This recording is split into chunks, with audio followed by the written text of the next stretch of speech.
Okay, the recording's going. So welcome everyone to, I'm sounding very subdued here, to the next session of Tears in the Deep.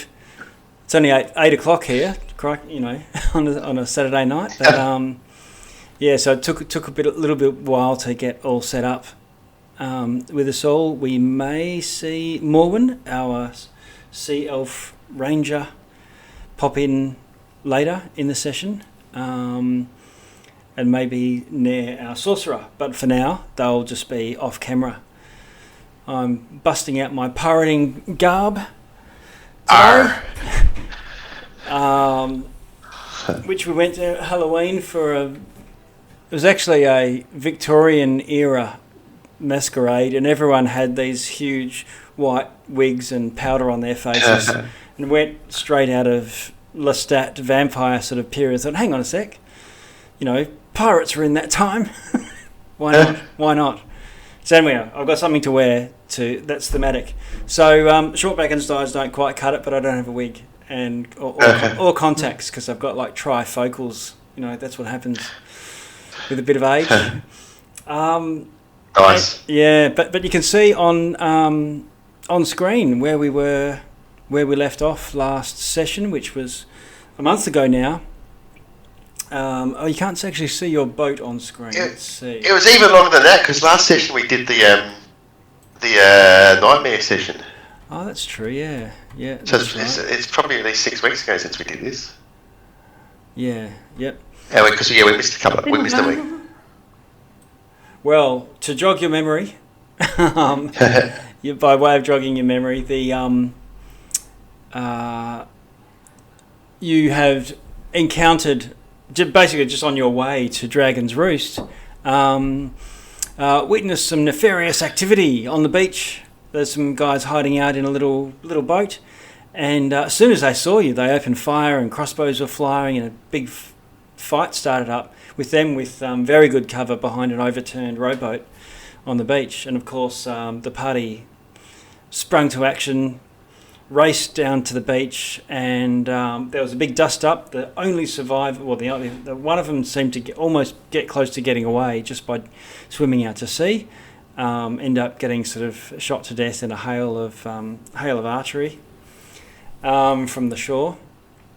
And it looked like these were smugglers or bandits of some sort, and they've got some sort of deal. And there's a ship due to meet up with them, a rendezvous, and you've sort of waited out a day just to rest from your injuries and so on.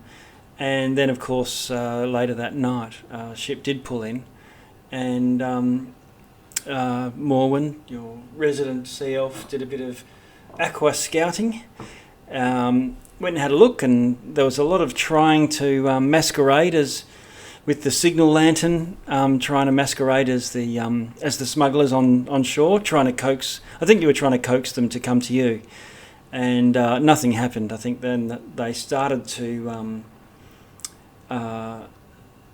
You guys sort of started to give up on that, and were deciding what to do. You'd burnt the boat, so you couldn't go out to them at that stage. Morwen swam out there and cut the rope and stole their one that was tied up to the back of the ship.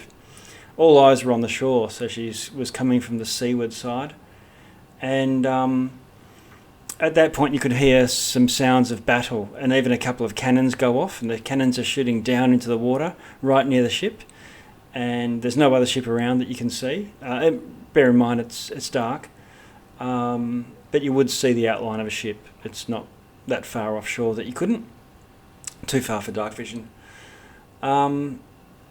And so, with swords clanging and screams and splashes, you all piled into this boat and started rowing like crazy to try and get there as quick as possible. You've done this big loop around.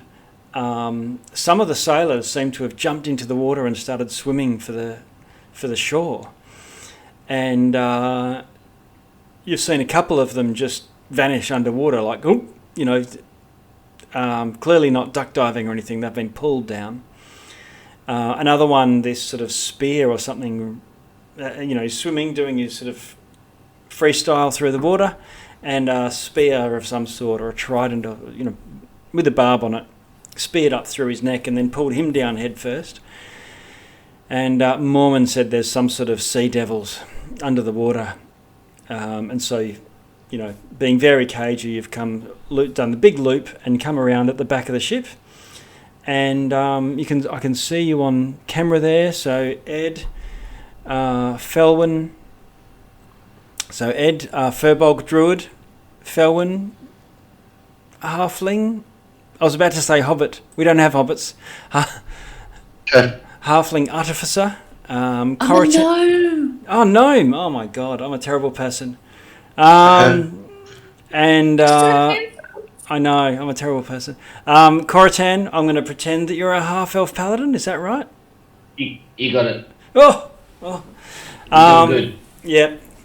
Well, I can see your webcams on screen, but when I see the pictures, it all jumps out at me. But you can tell 6 weeks. And Gungo, with a great rack, you're our resident Minotaur swashbuckler, raging barbarian dude. That's him. Sailor. He's never raged yet, but who knows? That might be close. He hasn't been raged. He's been a little put out. That's about it. That's it. I watched Princess Bride with my daughter, who's just got to the right age for appreciating it. She loved it. Perfect. So, That's a Princess Bride shit. Yeah. Yeah. And she realised all these quotes that I just use around the house. She's like, I'll say, don't fall off your bike or I shall be very put out. Now she knows where it comes from. Okay, so we're actually in initiative. I think you can see on the screen. Can you see on the deck? Yes. Yeah, okay. So you've probably got a bit of an insight, a little bit more than what you probably should, because you've not over the deck. But let's assume that, Morwen has jumped up and given you a peek and given you the lowdown. There's dudes fighting, there's guys that have fallen on the ground, there's blooding, screaming, and battle in progress. So I'm just going to open the turn order. And hopefully it's not still populated from last session. Sometimes it takes a little while to refresh itself. So I'm just giving it a sec. And I'll add... Oh yeah, Swarm of Megalodons. That's not now, is it? That's not. And enough sharks. Swarm of Megalodons. Okay.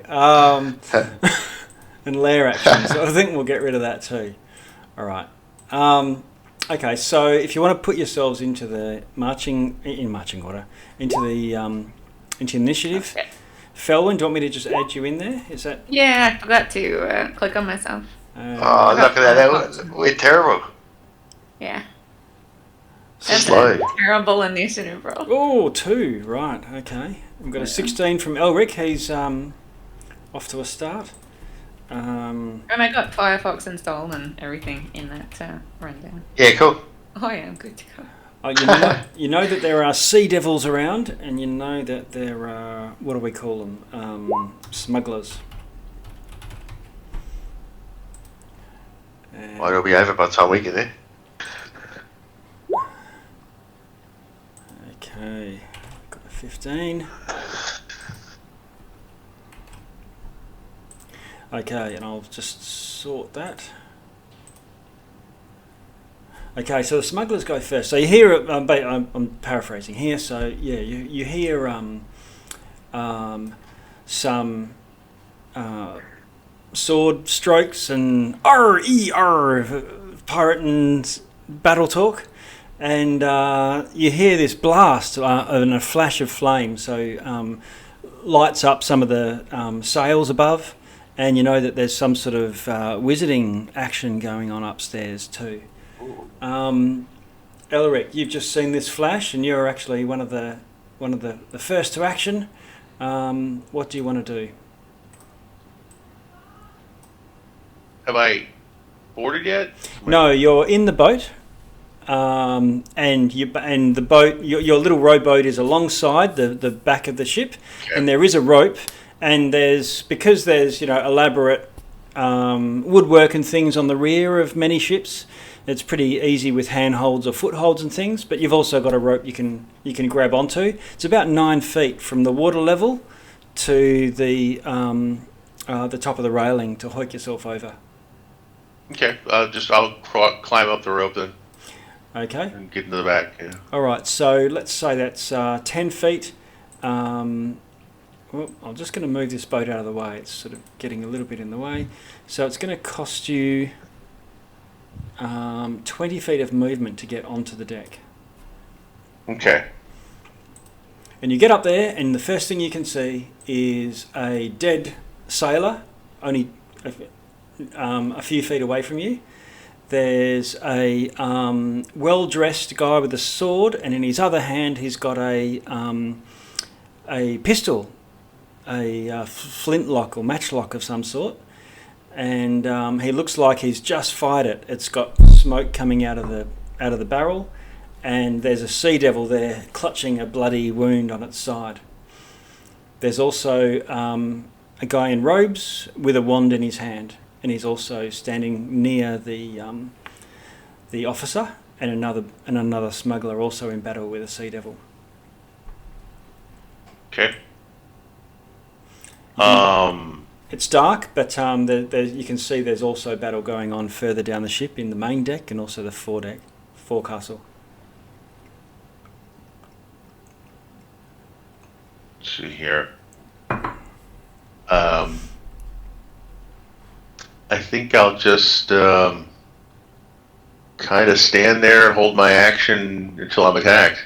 Okay, and when if you use your reaction to or use your action to ready an action, if that's a spell or something, you need to name the spell. Like, what are you sort of preloading, like a cantrip or something? So because you lose it if you cast a spell, or you could just do a melee attack of some sort.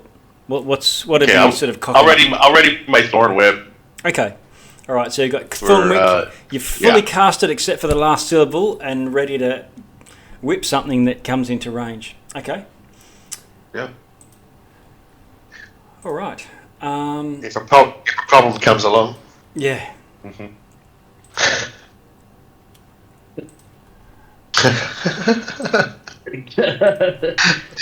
Thanks, James. It was kind of borderline dank joke. Because when you said that, I went, "You must thorn whip it." Now that's gonna stick. Nice. All right. So I'll show you a picture of what you see. Should see that coming up in the Roll20 chat there. Yeah. Has Gungo seen? Oh, Gungo's not here yet. Yeah. And let's see. So this sea devil that's on the deck near the captain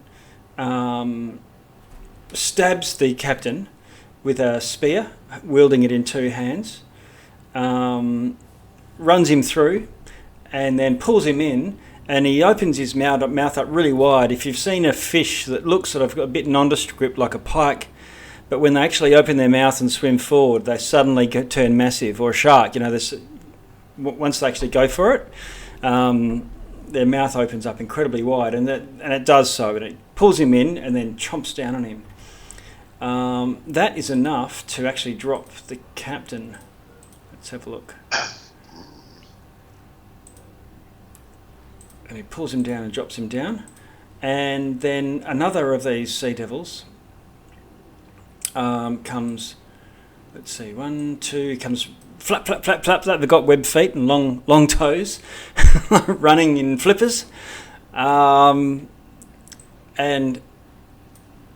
let's see, and comes right up to this bandit next to the captain and attacks and drops him as well. 1, 2, 3, 4, 5, 6. 1, 2, 3, 4. Nasty. 6. And another one comes, and he's raced at full speed from the foredeck and leaping over bodies of humans as he goes, and then slides across the side to looking at gesturing menacingly at this wizard character, and but he's like dashed to get there. So that's them. Coritan. You can hear screams of pain and cries of alarm and hissing roars of walking sharks. What do you want to do? Getting up on the boat.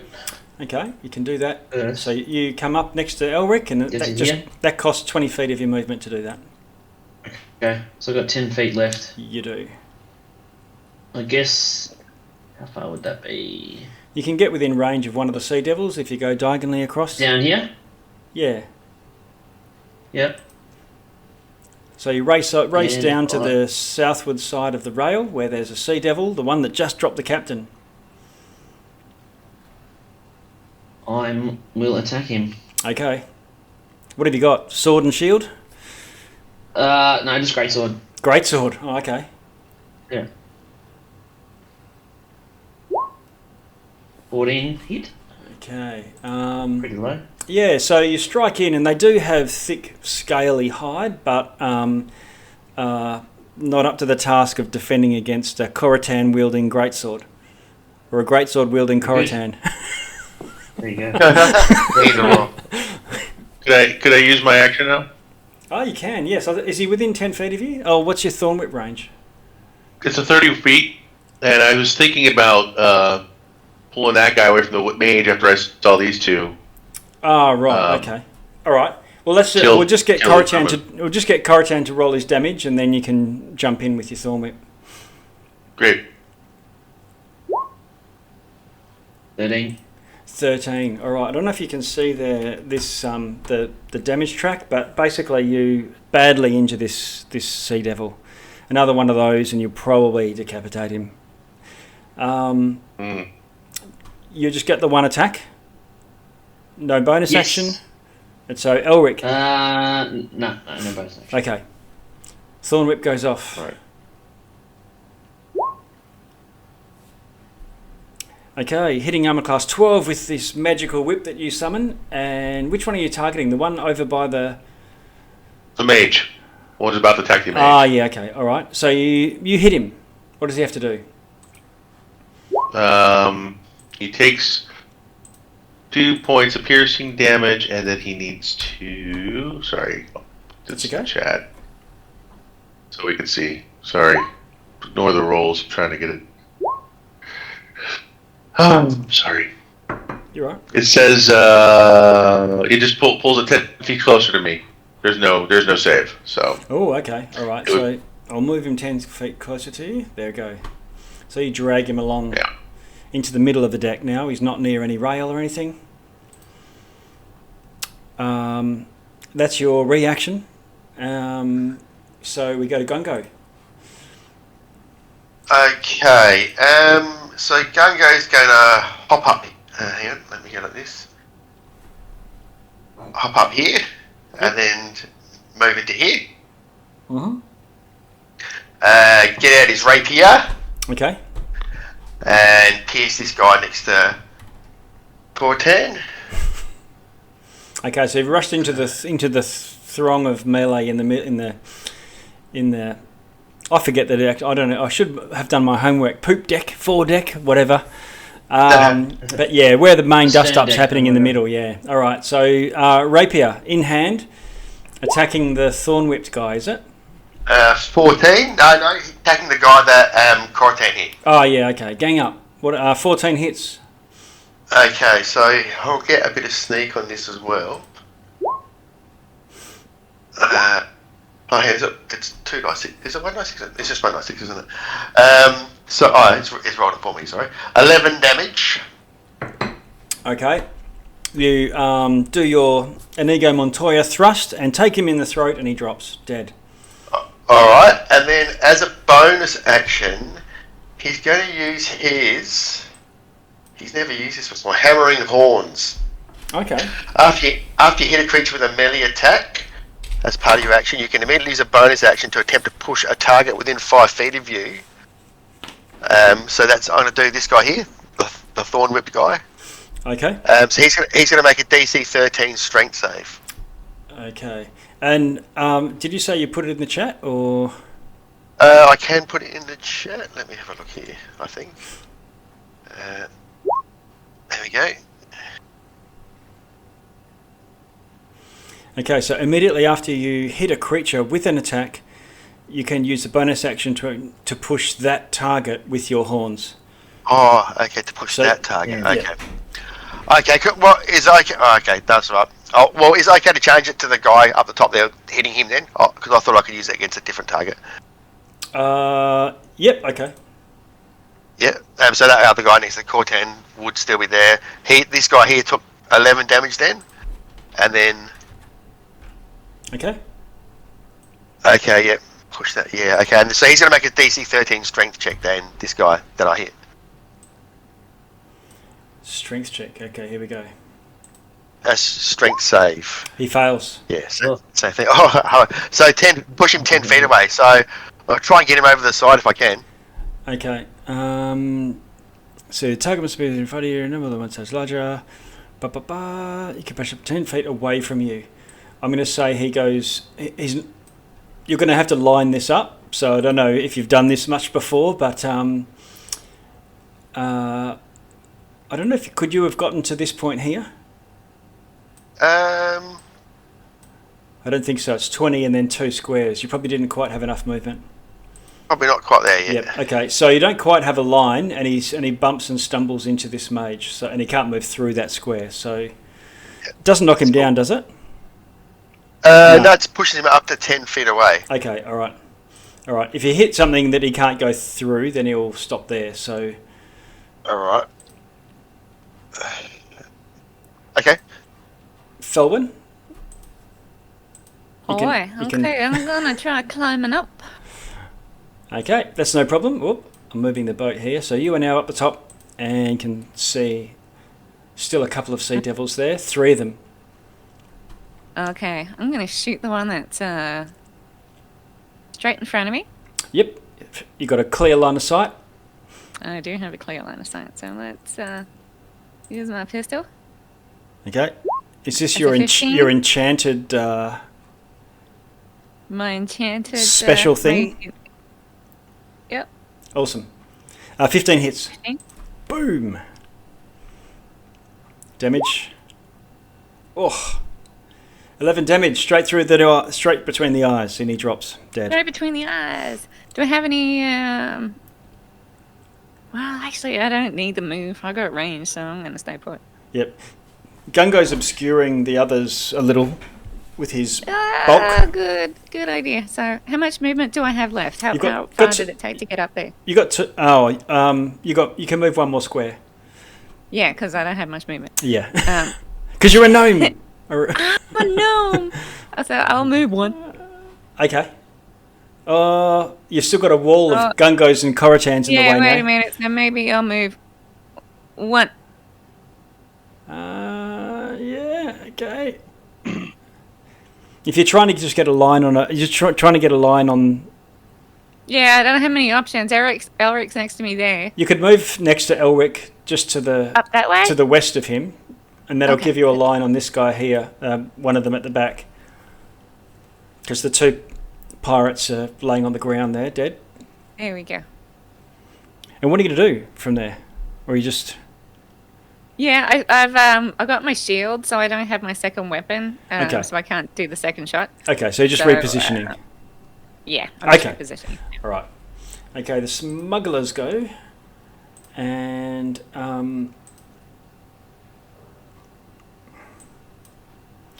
this guy takes a step back, jumps up onto the rail, and then dives overboard. Splash. Chicken.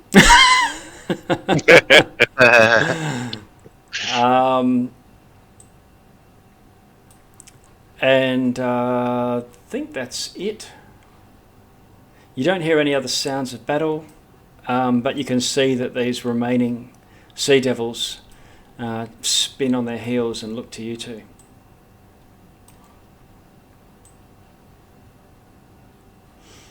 Okay. Elric. Okay, I'm going to see. 5, 10, 15. Get around her. Okay. I wanted to move right here where this guy was. Okay. I will wild shape in the starry form. Ooh, okay. All right, so you wild shape, and what sort of constellation are we talking? I'll do Archer. Okay. And I'll go ahead and do that damage. All right. I'm going to attack this guy right here. I think it's 1d8. So for the rest of you might not have seen this, but Elric's skin goes completely black as the night sky, and there's little starry points. It looks like he's a walking constellation of the Archer, a commonly known constellation in the sky. And this constellation conjures a arrow and shoots, I believe. Is that how it... Yeah, it specifically says it will make a ranged spell attack, yeah. Ooh, okay. All right, roll to hit. Oops, that was damage. Sorry, the Okay. hit is...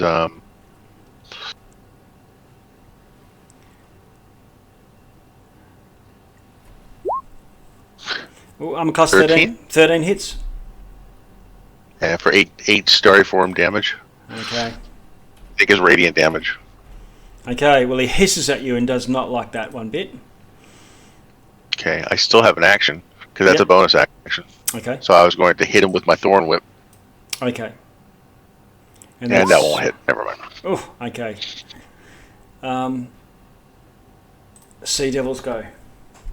Let's see, that guy's actually free, so you've just whipped him and whatnot, so he's going to take a step forward and attack you with his spear, wielded in 2 hands. He hits armor class 15, Elric.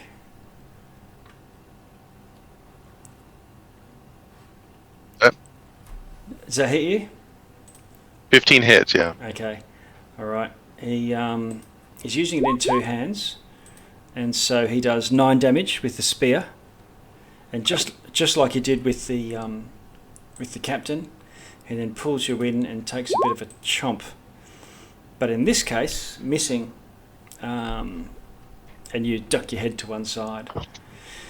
Now this other sea devil's looking at, spins around, looks at you, Gungo, looks at you, Cortan, trying to figure out which of the two of you is the greater threat. There's this enormous greatsword and an enormous great set of horns that just blasted one of his buddies flying through the air and smashed into the mage.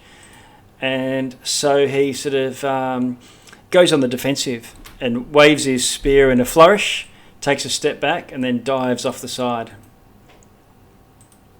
Disengaging. Disengaging. Yeah. So we didn't get opportunity attack on that, or no? No, he disengaged. He spent. He's too disengaged. Yep. Yeah. Yep. So he spent his action to Fair enough. go. When I say go on the defensive, that's what I mean. All right. Yep. And this lone sea devil's like, what the hell? Looks around. Korchan, what do you want to do? I'm going after him. All right.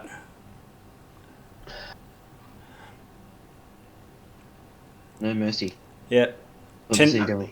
Bit of a little 10-foot dash and an armor class 24 with a great sword smash. You get him.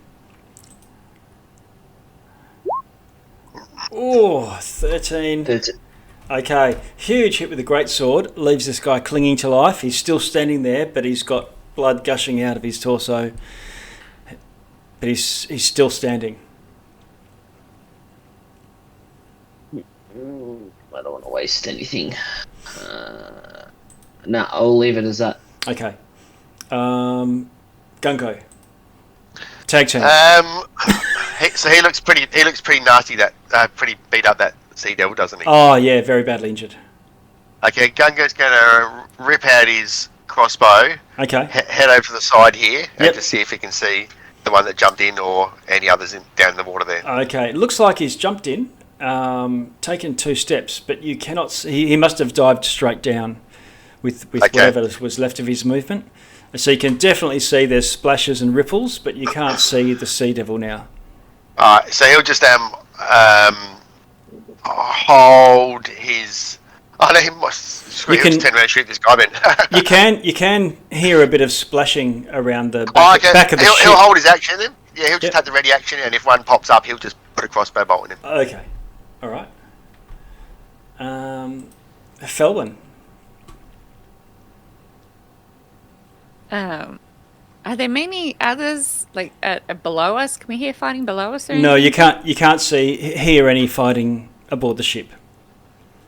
As separate to what you're doing now. Or sort of around us and that type of stuff in the water. You can hear splashing in the water over the rail behind you. Okay.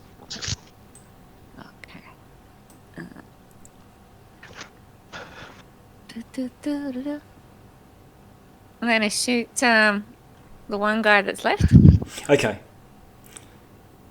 And you can easily reload this gun, no problems, can't you? No.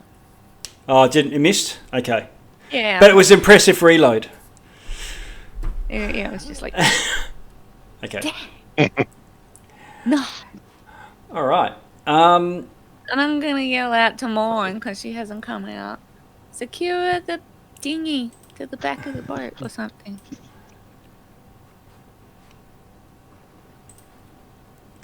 And this is timely because you look and you see this the mage that dove over the water, and hang on a sec. And this little bugger has jumped into the boat and is paddling as fast as he can. Come on! I just yelled out to secure the dinghy, and aren't those two in the boat? How can you be stealing? No, they're not here. They just timed out. Yeah. They've got some fire twirlers and they're on the beach and doing a bit of hippie fire dance, something. They're having a hungy. Yeah, that's right. Having a hungy. So you can see this mage. Now, he does a dash to the extent you can in a little rowboat. And you see, he probably gets about 30 feet or so, and the boat's pointing in the wrong direction. I know that rowboats. Oh no, he's in the right direction. He's pointing in the wrong direction. He should be sitting facing backwards. Let's get this technically correct. He's just going in circles because he doesn't know how to row. Yeah, he's not going great, and he looks really confused. And you see claws come up over the side. And there clearly is some sort of sea devil activity interfering with his boat. And you hear him cry out in surprise. Elric. All right. I'll just do the bonus action again on him. Okay. Now, is that a ranged attack? Because he's within 5 feet of you now. Ranged spell attack. A big disadvantage unless you can. All right.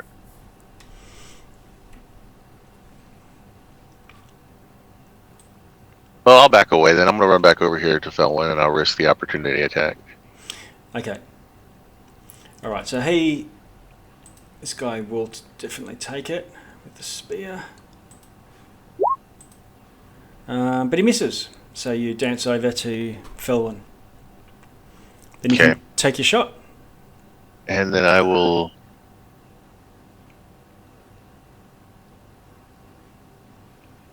do this again. I don't think it hits. 10. No, that misses, unfortunately. So you take your shot, but... Okay, well then I'm going to cast Create Bonfire on him. Oh, okay. He needs a dex save. 13 is the number.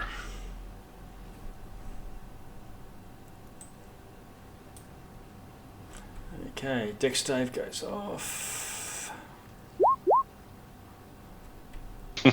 Where is he? What did he get? A 4! Okay. So 5-foot cube bonfire goes off. What happens with that? It does 4 points of fire damage, Oh, and there's a raging bonfire in that spot. okay. The bonfire's there, but the sea devil is not. He's toast. That's the last of him. Okay, burn, exploded. Yep. You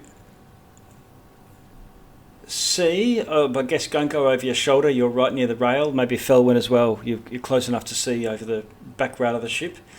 You see 2 sea devils. One of them sort of is right next to this mage, and let's see. I'll just bring him into vision.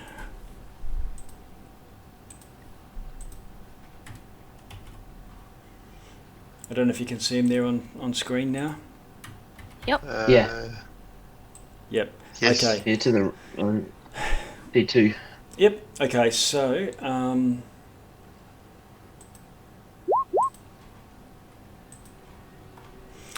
so one of them reaches in and grapples him, and then slips overboard, pulling him with him. So can Gungo use his reaction when he sees them pop up? Yeah, you shoot can. one? Yeah, you can. There's 2 there, and you can shoot one. Yep, he'll do that. 14, 14 hits. 10 damage. Oh, okay.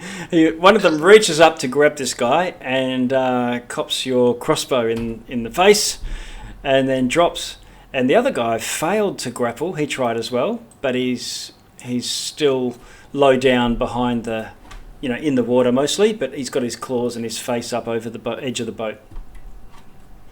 And Gungo will just shout, "Come back if you want to live!" Cortan. I'm gonna go. Oh, sorry. Hang on. That's not what I want. I'm gonna get away from this bonfire. Okay. Here, and I'm gonna go here. Okay. And I'm going to throw a javelin at that sea devil. Okay. I think. Now you've spent time on a ship before, haven't you? It was you Yes. and Gungo that got blasted off That's one. correct. Yeah. Okay. Yep. It feels to you like this ship has got a bit of a list to it, to one side. Oh, okay. So we need that boat. Okay, you get to the I rail. want to end up in the water again. Yep. yeah. So yeah. Okay, fair enough. I'm gonna throw a javelin. Okay. He's in range, but And- he's got a fair bit of cover though, He's because you've just got. Probably not gonna hit on the 9 then. No, it misses. That's my javelin. One javelin down. Yep. Okay. Don't think there's much else I can do. Okay. Right now, no. Or how hurt does that mage look? The mage looks okay. As healthy, okay. as healthy as mages can be. He's not got any Sure. blood on him. Okay. He looks more scared than injured. Okay. All right. Yeah. There's not much else. There's not much else I can do right now. Okay. Felwyn, you can also see what's going on back there. Okay, I'm going to take a shot at that sea devil. Ooh, okay. Hang on, Mages. I think Gungo missed his turn. Oh, did you? Where are you? Oh. Oh, yeah, I did, sorry. That's all right. So that mage, how far away from the boat is that? Or our boat is that little? I was boat? about 20 feet. I don't think that Gungo could jump that far. Yeah, okay, he's just gonna shoot at the sea devil. It's a bit lower down as well. So there is a altitude difference, but I don't know how far you can jump. How do you work that out again? It's your strength times. Yeah, What's your strength divided by? I can never say. can good quickly to look see. it up. That's pretty much. Well, we say hello. Hello. Sorry. Hey, Hello. Hello. Yep. So let's have a look here for a long jump. Jump your strength score You Okay. can move at least 10 feet before the jump. So that'd be 17 feet. Okay. All right. So you think it's close, but you reckon you could make it. Okay. Gungo just stash his crossbow. Okay. Can he just, as a bonus action, like grab a bit of rope around him that's tied to the boat somewhere? Him being a sailor, he'd be able to know which one to Yeah, you tie to could. the boat. You could grab a bit of rope in your hand. Yep. Yep. Something that's tied to the boat, and then he'll just jump for the rowboat there. Yep. Okay. All right. So you run along the deck as much as you can, and then hurdle the rail, and then leap across, and then hit the deck of this. A Minotaur lands on this mage. Okay. Nice. Just to keep things, they're not quite this in relation to one another like this. They're a little bit further away, but we'll just bring them closer to keep them on the map. But you make the distance, no problem. It's a couple of feet short, but that's all right. We'll give you the benefit of the doubt. Also, there's an altitude difference, so you're sailing through the air, flailing. Okay. Push. Do you land like Spider-Man or not? Happy for you to roll dexterity to try and land in a Spider-Man-like crouch. Okay.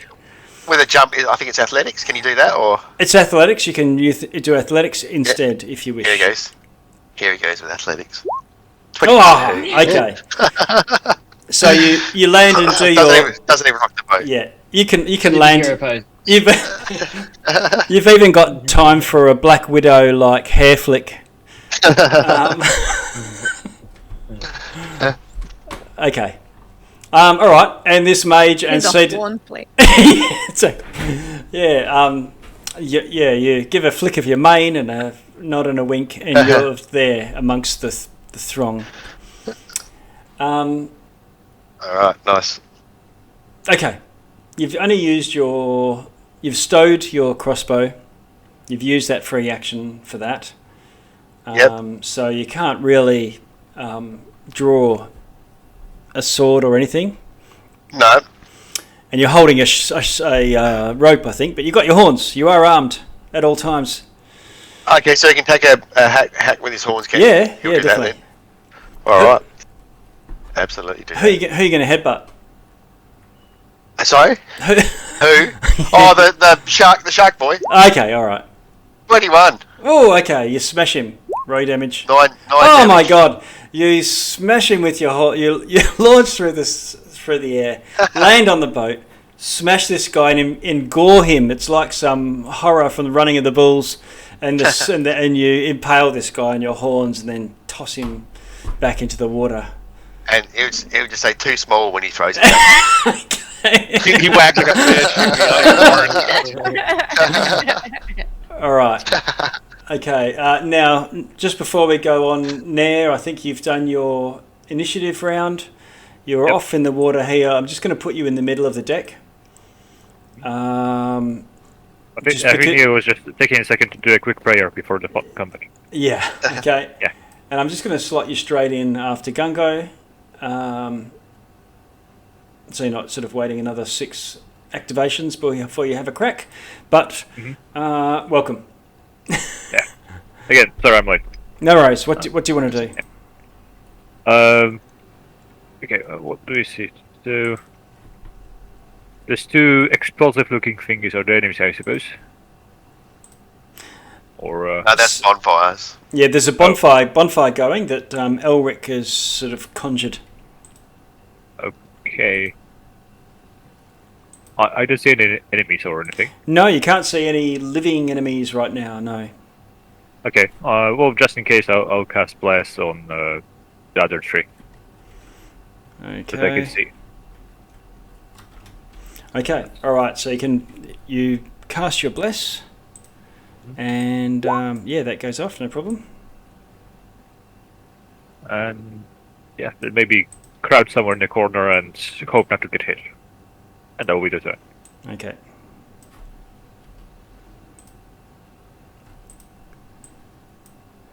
All right.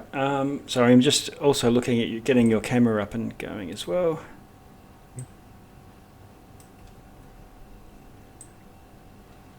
Where are you now? There you are. Okay.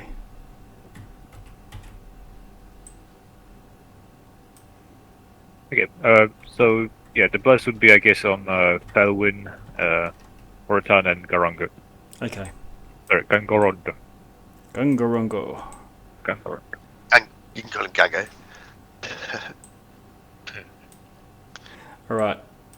So where are we? Who's up next? That would be Felwyn. Oh, okay. There's no one left around to kill. No. I think at this point we can probably even drop out of. Yeah, so I was going to ask, can I have a peek around the ship, see if I can find anything to take? Yeah. How about the ship? Can we find anything around here? Are we out of initiative? Or We are initiative still out of initiative. If anyone wants to do anything. Okay. I'll drop Yeah, my I- concentration on the bonfire, and I'll probably maintain starry form, though, just in case. Okay. So bonfire drops away. Want me to roll investigation or something? Have a look around? Yeah, you have. Okay, so you have a look around the top, and you can see bodies of a number of crew. And are you like actively searching the crew and rummaging through pockets and stuff like that, or is this more of a scan to get the lay of the land sort of thing? I want to rummage and search. Let's all search. I want to search for loot. I want to find. Right. Let's see if we can. We've got a prisoner as well here. Well, yeah. I was going to grab the Well, rope I'm not that on just that attached boat, to Gungo so- and pull him in. Oh yeah. Yeah, you like bring him up on the stage, up on the Alright. stage, up on the ship. Okay. I'll All right. start with the captain. I'll search the That guy- captain for loot. That gun looks interesting that captain's got. Yeah. Okay. So let's have a What can look. you tell us, Mage? Where do we look? Where's the good stuff? What are you talking about? You want to join the fish? No. What do you mean? Where do we search the ship? Where do we search the ship? Where's all the loot? Loot? What do you mean? Loot? We're no I fat just merchant spin the ship. barrel of my gun. We are no fat merchant.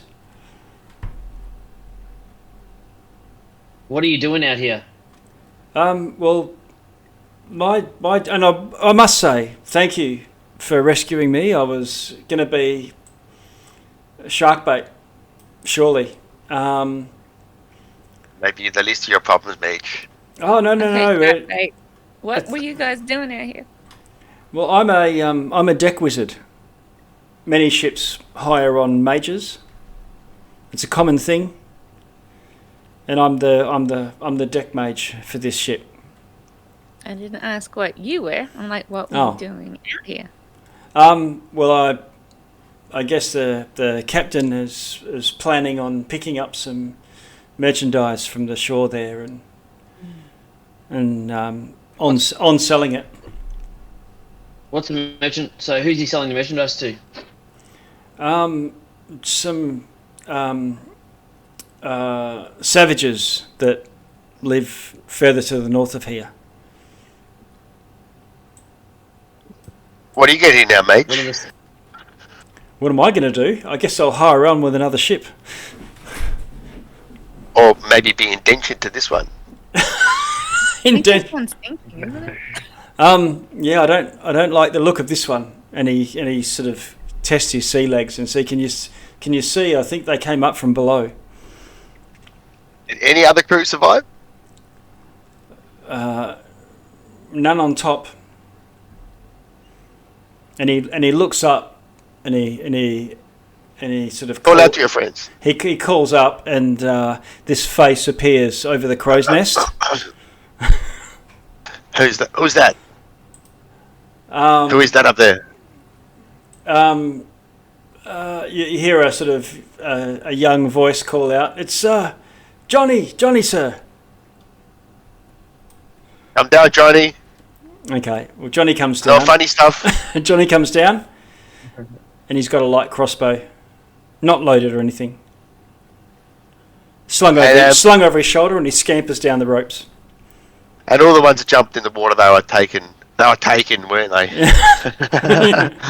I'm pretty sure. Yeah, I it's horrible.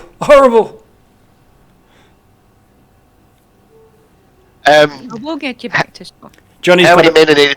Sorry, go on. Johnny's crossbow quarrels is about half full. Okay. How many men does it take to man this ship? Oh, probably 10. You could get by with half that. I think he said it was listing before, and he said that these things come from below, so it might have a big hole in it. Maybe if we get in there and there was battle from I don't think it's. We should go down and see if the boat is sinking. I think we should. Should we secure this dude first because he could just leave? Should we? Let him leave. What's your name, Mage? Well, let's have a look. Okay. I want to ask you one more question. I think we should keep him. We should crew this boat and use it to head out to where we need to go to. He says, "My name is Punket." Punket? I'll put it in the chat. Phuket? Yeah. Or Punket. Punket. It's and you recognise it as being from a southern style of name. Well, Punket, we're going to try and get this boat to shore, and anything that you could do with your deck mage magic to help would be in your best interest. And then once we get to port, you can choose what you want to do. Does that sound okay, everyone? Yeah, Okay, I just want to let's ask go him. down. I just want to ask him because Anthony, you said that symbol was on the sails, correct? That we didn't know what it was, that we saw on as a tattoo on a person's wrist last time. Is that correct? It was on the ship, I think. There was a symbol, I yeah. think it was on the back of the You ship. said there was like a dragon sort of symbol. Yeah. Yes. right. Yep. That's fine. I We just saw a wanna guy with quiz the him same about tattoo. that. Yeah, the That's guy correct. had I want to know if he knows what that is. I want to know if he knows what that is. So, do you know what this symbol means and why this ship is carrying the symbol?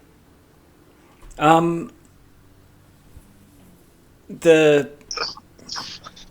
trying to remember Don't lie. myself what symbol it was because there's been a few. It was like a dragon. I'm pretty sure it was like a dragon symbol, from memory. Yeah, we It was fought the some symbol guys that before, was and one of on them had the that. parchment that was with the weapon shipment. Yes. Yeah, and that Symbol had a from the the heat. one that went in the water had a It's tattoo the- of it on their wrist. The one of the you gave us a picture.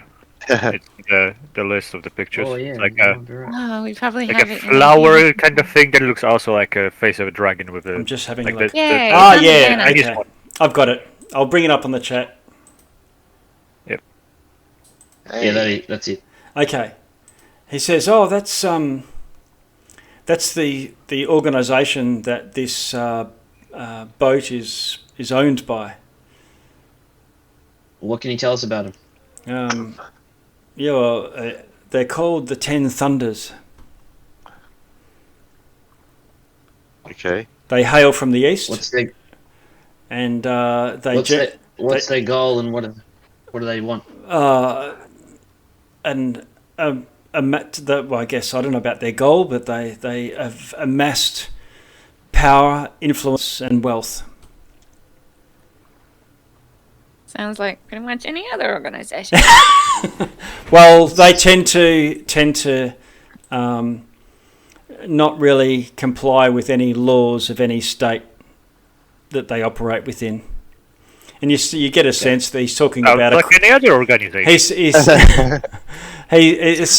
get the feeling that it's talking like a mafia type organization. Yeah, okay. All right. Hey, Eric, maybe you should use your fire to burn that mark off the ship somehow. Okay, but can I make a point that we can talk to this guy on shore meanwhile the ship's sinking?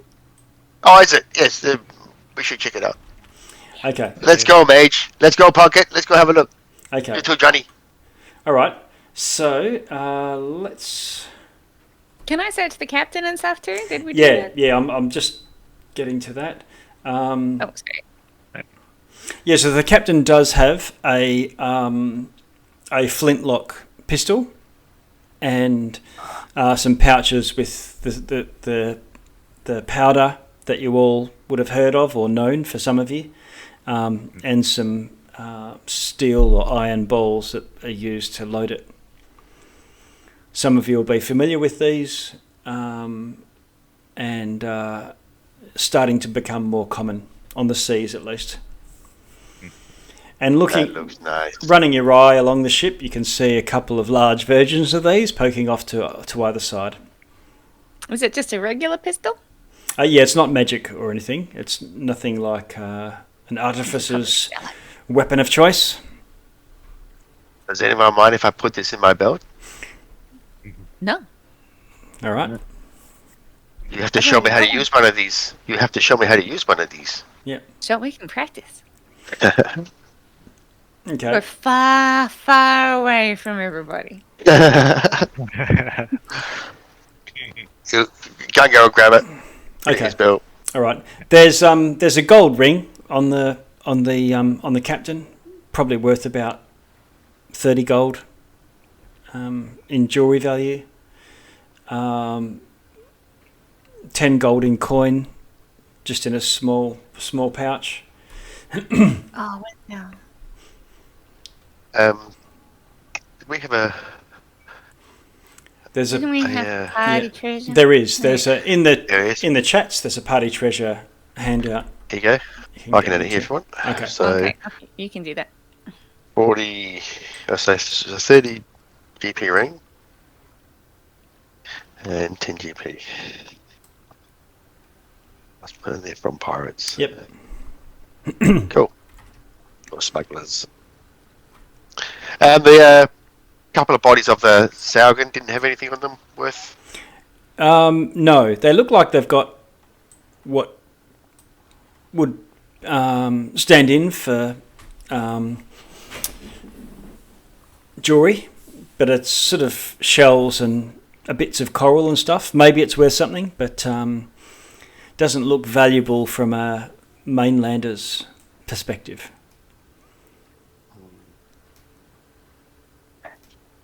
You haven't stumbled across any You go like check out it. Inca jade or anything, but yeah, they've got some. They like to accessorise. Okay. Okay. So do it. Okay, yeah. So yeah, investigate the ship then. That's what Okay, the next thing was. all Like right. to see if it's damaged. Okay. So Elric, you've hopped down onto the main deck.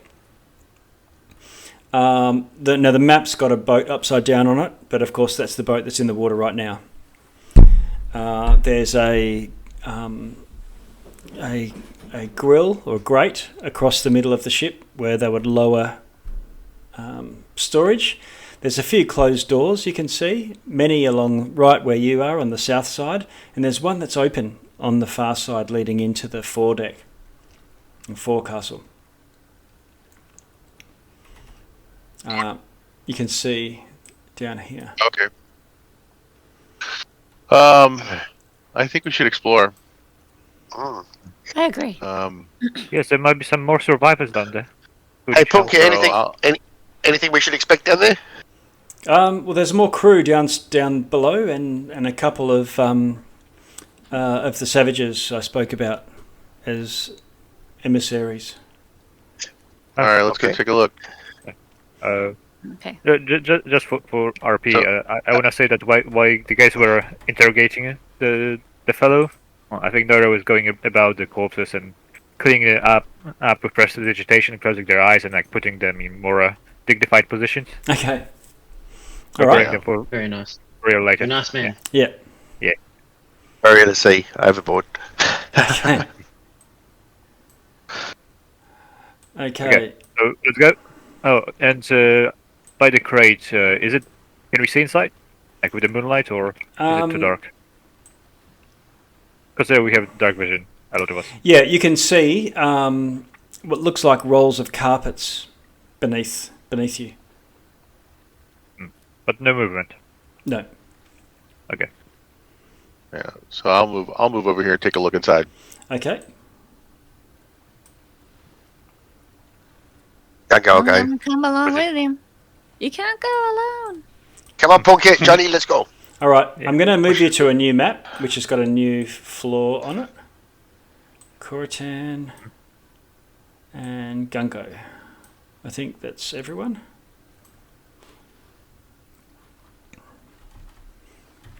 bear with me for a sec. I'm just adjusting the... Yep. Okay.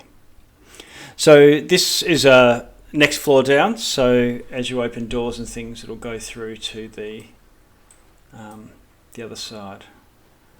Let's have a look.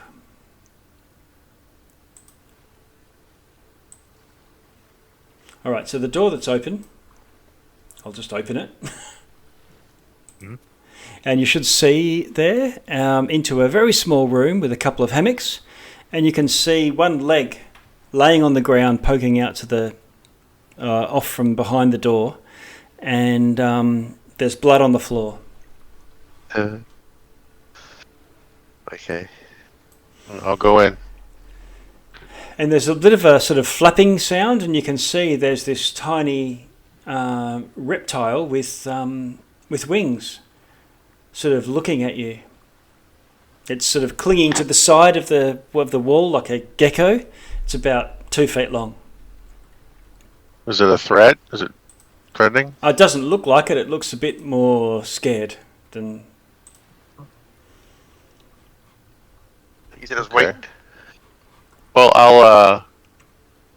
I'll acknowledge it in my druid way and just Okay. kind of be nice to it. Yep. And, There's and as you move in, Ulrich, the leg that you saw is scaly olive green, and as you step through the doorway, you can see 2 dead lizard folk. There's the odor within smells like a marsh or a swamp, not sort of, like a sewer or anything, not oppressive, but definitely noticeable. Wooden table bolted to the deck.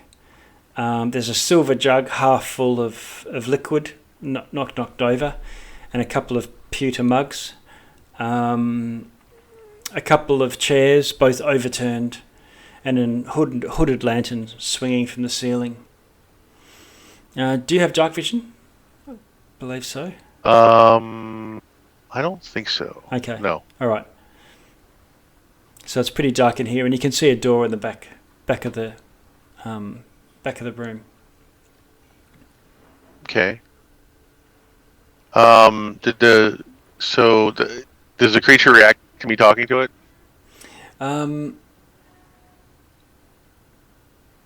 Yeah. So what are you going to say?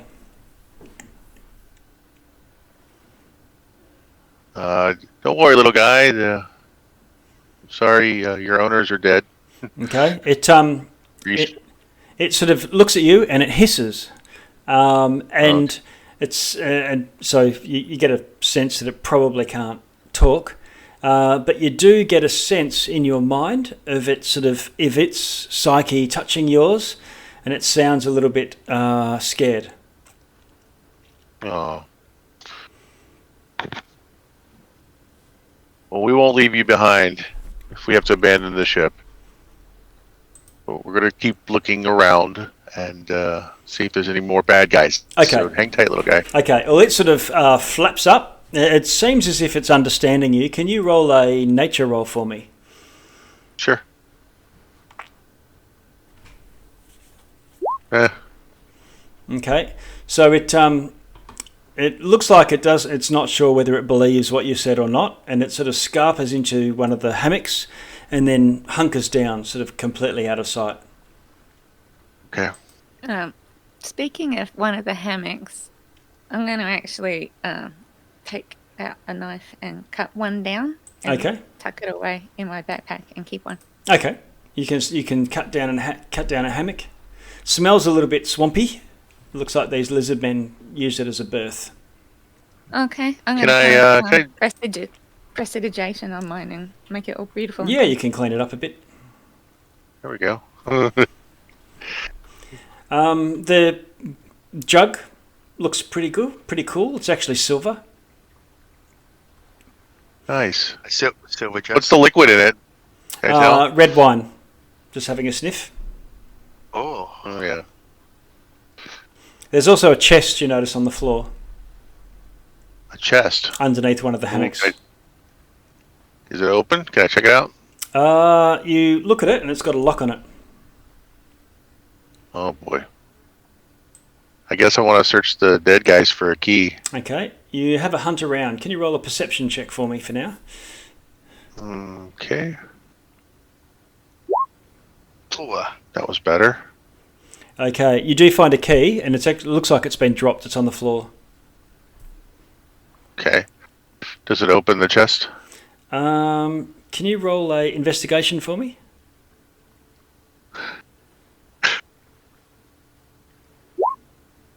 Okay, I needed both a perception and an investigation. Yeah, 19 there. Okay, Holmes. It looks like you notice a couple of holes around the lock when you're looking to see when you were trying to open it, and it looks like it might be trapped, needle trapped. You expect. Okay. Should I try to disarm the trap then? You think you would probably need thieves' tools, or some sort of. I could try. These tools? All right. This is the Felwyn, you want to take a crack at this trapped lock here? I can try for you. Are you proficient with them? I believe I'm so. proficient. Next to me. Yeah, okay. Do you Felwyn? have to, 'Cause I'm- if you want to try, I can. Well, I'm proficient, so I'm proficient as well. Oh, yeah. Well, you can go first. You're probably more dexterous yeah. than I am. Well, Felwyn, you're right there, so go for it. Okay, what do I roll to try this? I've never tried this one before. It's D20 plus your proficiency plus whatever stat. Yeah, Okay. which is dexterity usually. Yeah, well, yeah. For this would probably be dexterity. Yeah. 91st.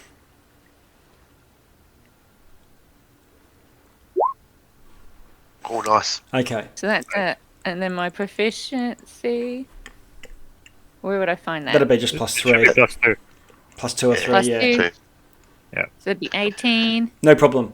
All right, so you get your thieves' tools out, and clink, clink, clink, clink, clink, and you manage to disarm, and you get the needle to just shoot out harmlessly, and you've got it stuck in a little bit of cork or something from your toolkit, and you've disarmed it. Nice. Wait. Well,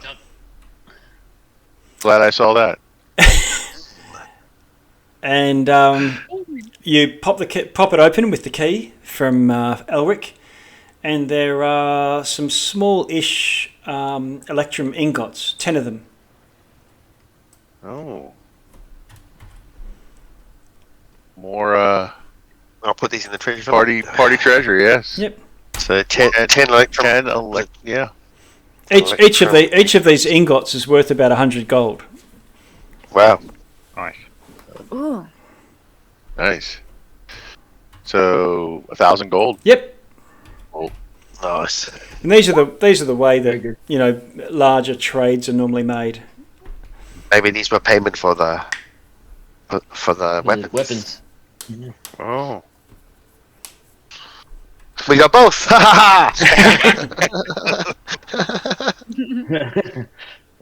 And I'm gonna turn around to that little dragon, and I'm gonna say, "Oh my god, you are so cute!"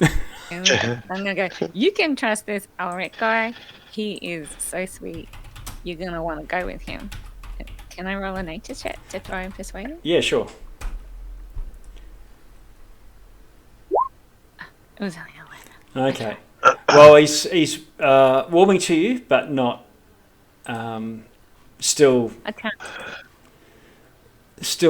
not taking the story. No, let's keep going. Okay. What if he likes fish?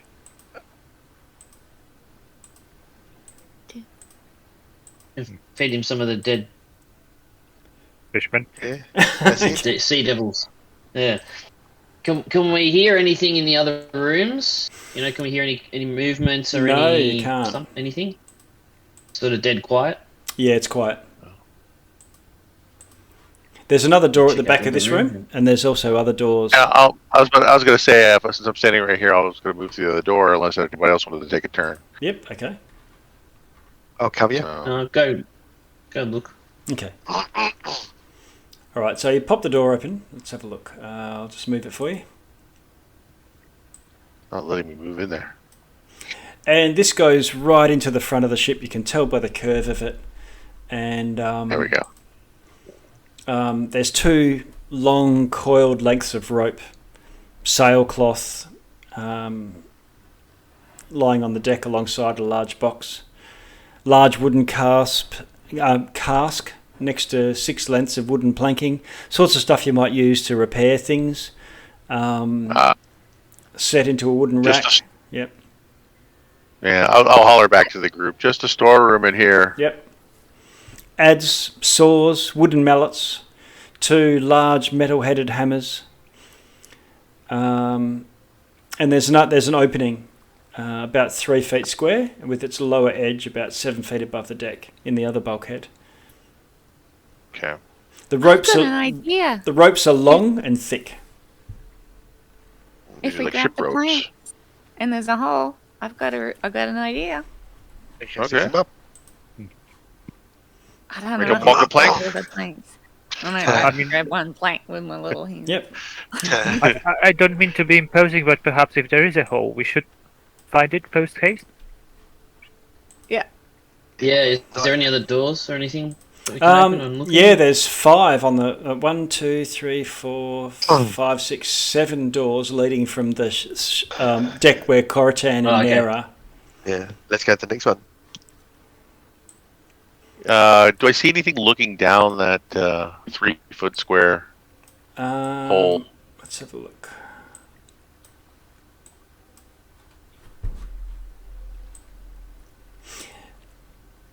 It looks like there are hammocks below. Ah. So the crew's quarters are directly below us. Is there any movement in there? Down there? No, you don't hear anything. Hear You or see? don't see Okay. anything either. Alright. Pick out that next door. Okay. Gungo, there's 2 right next to you. That one there. Open her up. Okay. Okay. You open one, and there are stairs descending. There's also a door right next to it.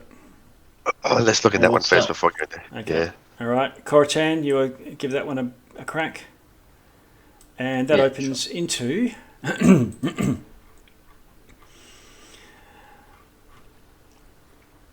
a galley of sorts. There's a crude metal stove, and it's not lit. There's an adjustable metal chimney that could be placed through a vent hole when it's opened. Otherwise, it can be closed off so that high seas don't, come through and put the fire out. There's a bin with sticks, wooden kindling, a large table bolted to the deck, with thick top that's crisscrossed with score marks, from cleavers and things.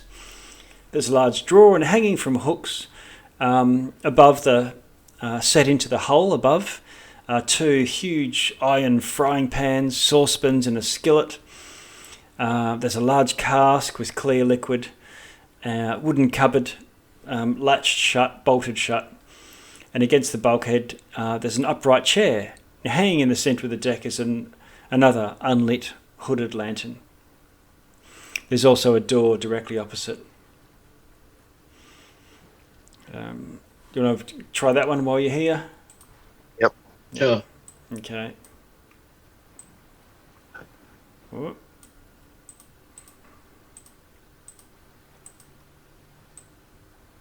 There we go. Okay, you open that door, and this is all just, I'm not doing sort of deep investigations. I guess you're searching for the for the hole. Yep. This looks like another similar to the other one, galley stores. So from iron hooks in the ceiling, there are long strings of dried sausages, salami and stuff like that. There's a large ham, a great hunk of meat, 3 sacks. Against the bulkhead are a cask and a ceramic jar, and setting up against the other bulkhead there's a large and a small cask and another ceramic jar. Clearly more storage, mostly food from the looks of things. And another hole that goes down, and you can see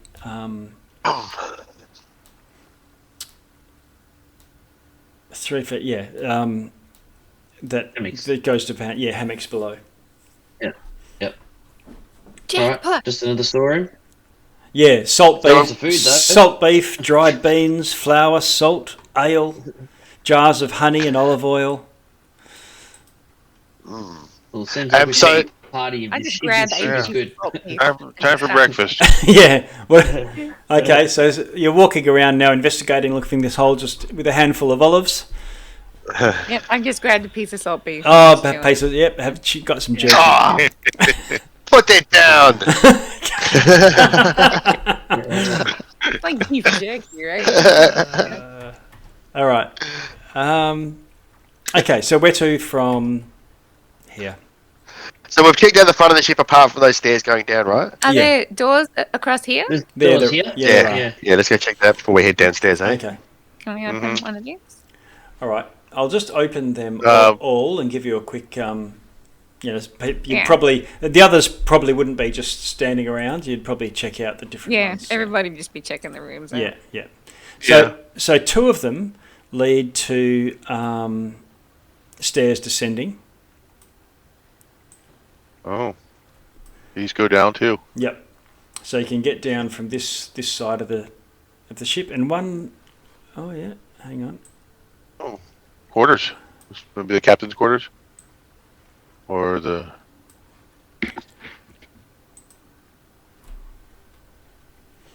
In fact, seeing Get as some you're good going stuff into in here.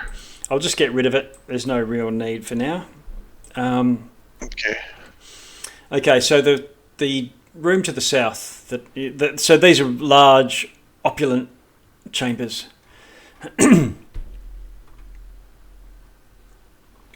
Where were you? You're in the south one. Okay. So this seems to be one of the master cabins. Furnishings and fittings are much better quality. Place is tidy. There's a single bunk. So this was for one, made up with bed linen. The head is against the bulkhead, running along the centre of the ship. A polished wooden table in the centre of the room. There's a silver bowl containing an assortment of fruit and a carafe half filled with some sort of light red liquid and a silver goblet. Set at the table are two upright wooden chairs. Excuse me, this would be my room. You hear Punket. Oh, that mage. Yes. Uncat has his own room. He is not who he is saying who he is. You mind if I have an apple, Pumpkin? Excuse me. No, let's just gonna grab an apple there. He Certainly. is not just fruit. And he picks up the goblet off the table and pours and says, "Here, you can wash this down with my compliments. It's a fine Chianti." We need to have another conversation, sir. I need a. Actually, after we find this hole, we are going to have a talk. Let's go. Don't touch the chest. It's got my spell book in it, and it's trapped. Yeah, we Okay. won't strap out, but we're going to have a talk. However, the captain's quarters are to the north, and you'll Let's find go. it much to your satisfaction.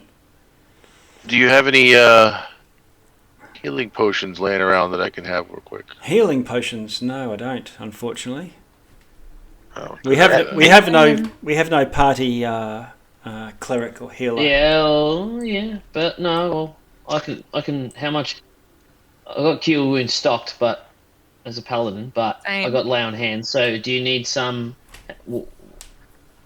I can give you 5 HP or something if you want. about- if you really? Yeah, I'm about halfway down, but I can manage unless we find some more Oh, I can. I'll give you 5. challenges. All right, I'll take the 5. Thank you. Okay. You want the 5? Yes. I'll just bring. All right. So Gungo. I go drink that wine while that was happening as well. Yeah. Okay. So Punket offers you his light wine and an apple, and done. you can hear Elric and Cortan shuffling around in the captain's quarters. I'm sorry, Mr. Plunkett, sir. Is it common for wizards such as yourself to have their magical spellbook stowed away? Oh yes, I only study it when I need to prepare different spells, but it's actually a bit of a life of drudgery on the high seas as a deck mage. We're often only called upon for things like gust of wind and any elemental spells to help with the ship sailing. Insight check. Yep, okay, you can roll an insight. 17. Okay. Yeah, you believe he's describing what he sees as a life of drudgery, despite his opulent room. He has high standards, great expectations. Elric The Corten. captain's quarters. Yep. So the cabin's clean. Furniture's in good repair, as you'd expect. Single bunk with bed linen. There's a grey cloak hanging on a peg on the back door. A wooden chest. The writing desk has a drawer on the other side, and a desktop. I want to look at what's on the desk. In the drawer as well. Okay, there's a padded leather The drawer, couch. Okay, writing desk. The trays on the writing desk are pewter, nearly full of sand. One's empty, another one contains bills, receipts for various marine supply materials. The last contains several letters of a personal and intimate nature from what looks like 3 different partners from different ports. Sea dog. It's actually the same thing. I'll look through the drawers. Okay. We should make sure these letters all get delivered Okay. to the wrong women. One. So sure. Elwyn runs in and grabs it. Puts them in a pocket. Okay. The one that's on top is sort of like it's been drawn by a child or it's semi-illiterate, and it's in common still, but it's requesting further supply of ironware as per previous consignments and at the agreed terms. It's reading as a little bit obtuse, and the signature is more like a pictograph, like a Mayan sort of a lizard with a forked tongue poking out. Okay, so a very eloquent illiterate. They have one of the savage people that Packet mentioned that they have dealings with. So these guys were trying to get the weapons to give to these people, maybe. I don't know. There was those lizard people on board. I mean, it's a bit weird that they've got lizard men on board the ship. I think we should, when we go back and quiz the guy, we should quiz him about that too. Well, he's on hand, so We got pockets. So what's the deal with the lizard people? Yeah. Why are they here and what dealings are he said being those are done? the emissaries that the captain was planning on selling weapons to. But that's it. Oh yes, so we did find some communication that would, a book that had phrases for speaking Goblin. I can't help but notice that we haven't found any goblins so far. There were hobgoblins as part of our crew, but they were the first overboard, running away. I see. So we go downstairs and have a look there and finish searching the ship anyway. And then we can decide. See how much water it's taking on. Okay. Yes, let's go.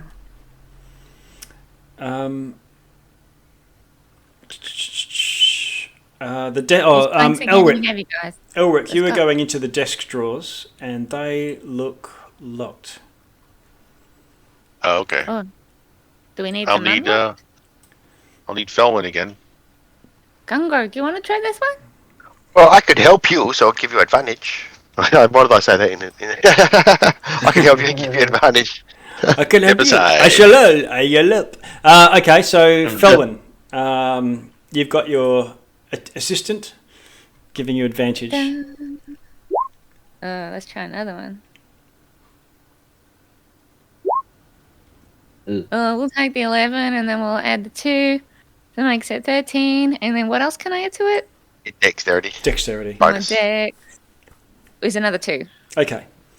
All right. A So 15. you managed to pop this open. No traps. And there are 3 vials of liquid. 2 of them look the same. Another one is different.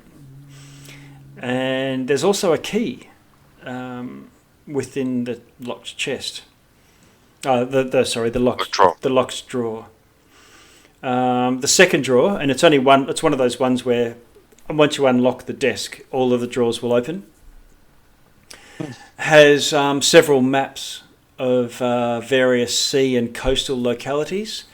They look like they're been professionally prepared by cartographers. However, the one on the bottom is a crudely drawn map that shows a delta, like through a swamp, and there's a point marked on that map. Give them to Morwen. She loves her maps. Okay. Didn't even look familiar to anyone? To me or to anyone else? Growing up. Yeah. So some of them look familiar. There's one that looks like the island of Gardalun, which is sort of far out at sea, but the nearest nation close to here. And the delta looks like Dunwater, which is the swampy area to the north of here. Yeah. The other side of that swampy delta is you start to enter the civilized lands of the Duchy.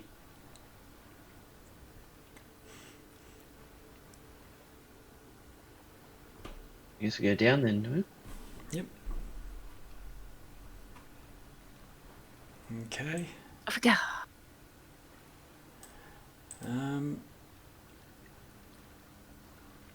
Let's have a look. Down? Down the stairs? Yeah. Yeah. Yep.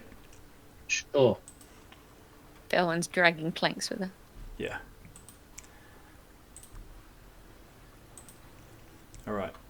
New map as you descend. I'll just gather everyone together.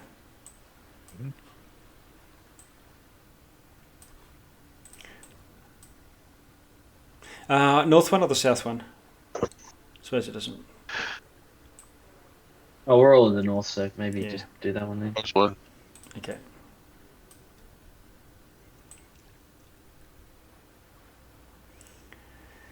Okay.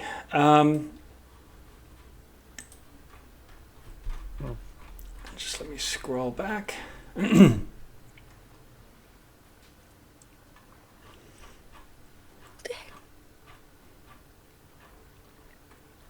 Okay, this looks like another cabin, although slightly smaller than the 2 above for the mage and the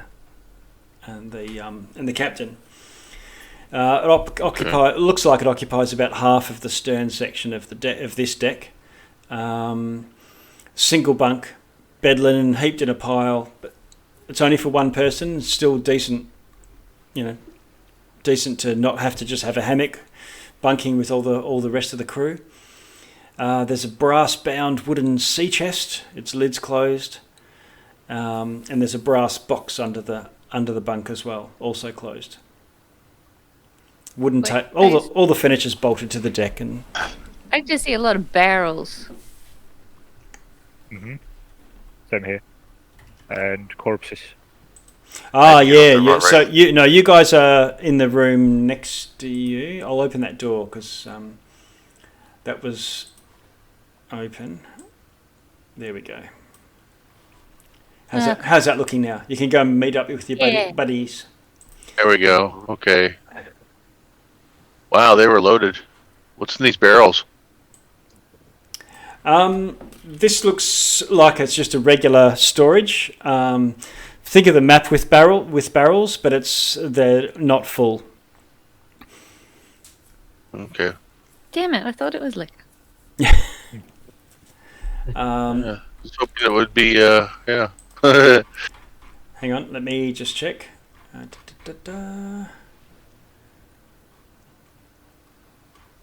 11. Okay, so there's some stuff here, but it's not. It's a lantern light reveals an orderly cargo hold. However, strewn across it, laying in a haphazard fashion, are there's water on the ground, mixing with blood from dead crew.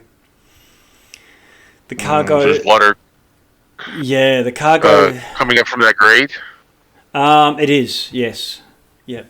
Okay. And is that great in the ground? Is it? Yes.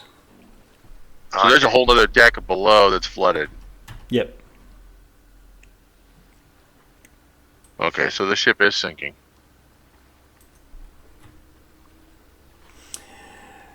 There's Get what you can while we can, guys. The ship is going down. And this let's keep looking here. This hatch will give you access to the bilge, which is the very bottom of the ship, and the forward mast. There are about 40 casks within the hold, but they're not like huge 5-foot barrels or anything like that. There's also 40 wine casks, so a large crate of high quality mining tools, and what looks like 50 or so bolts of silk.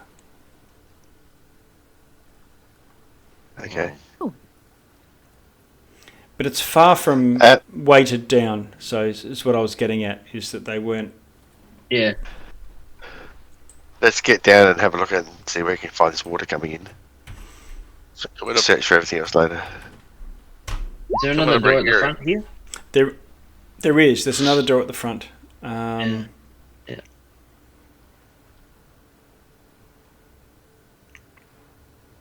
Oh, hang on. What do you mean? Sorry? Yeah. No, yeah. Oh, over. Yeah, okay. Over where Corachan is. Yep, okay. Yeah. Yep, all right. I'm just... So we're going to find a way down, don't we? Oh, I'll add that treasure to the party treasure. Yeah, I put it in the chat so you can go and grab it. Sure. Okay, Corachan, you open up that door and it leads to a large area covered in bunks and... Let's have a look. This area stretches the full width of the ship. This is what I saw from above. There's I look up. Is that hole in the ceiling there? Yeah. Yes. Okay. I'll get rid of our turn order as well. Let me see. You hear the squeak of rats within this room.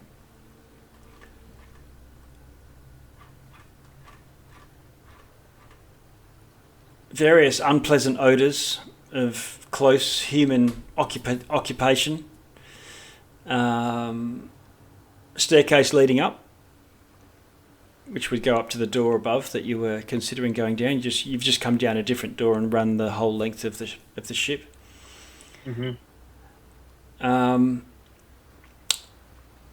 Let's see. Yeah, so there's 8 hammocks slung around the place, so that sort of matches with the crew size. All the hammocks are unoccupied. A long wooden bench with and table with 2 benches running along the centre of this room. And lots of stuff around the place. You know, people's belongings and things, all hanging from hooks. There's 2 tin buckets standing side by side on the floor. Both are empty, but they're stained and emit a very foul smell. Thank goodness they're empty. So all the dead sailors down here, the shark people got in here as well, by the look of it. Yep. Okay. They must have got in from the bottom. Yeah, through the breach that we're trying to find, yeah. Yeah, they probably broke in the ship. Let's keep looking. Okay. Keep looking. All right, where to from here then? So was there any way down that we saw apart from that grate?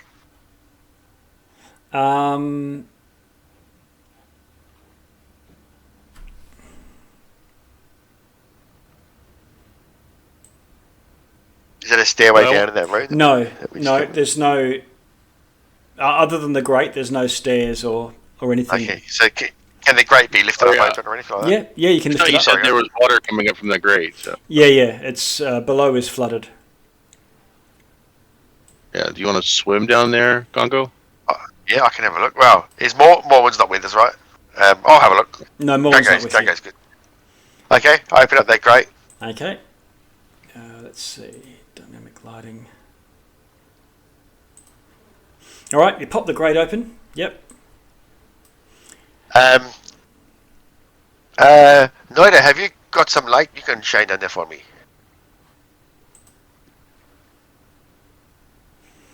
Can you hold your breath? Yeah, you can. Well, I was just trying to hold his breath, but yeah, you can hold your breath for a couple of minutes. Yep. Can you see down there though, or is it dark? Or it's dark. It's dark up here too. But remember, there was one hooded lantern that was lit. Yeah. Okay. Well, try and get Noida / Nair to cast a light spell. Okay. Yep. And yep, swim down there. Have a look around. Okay. All right. So you dive down. Let's have a look. And you've got a light source on you. Yes. Oh, there is Noida. How are you doing the light? Are you just casting on his horns or something, or how's that work? Give me a cord. Yeah, sit on your sword. Or cord or something's probably easiest. Something like that. Okay.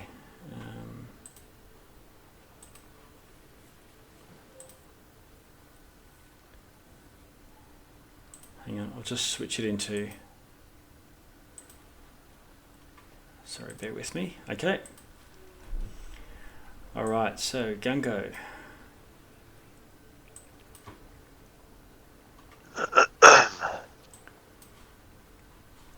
Noida, what's the range of your light spell? 20 foot bright and another 20 foot dim. Okay.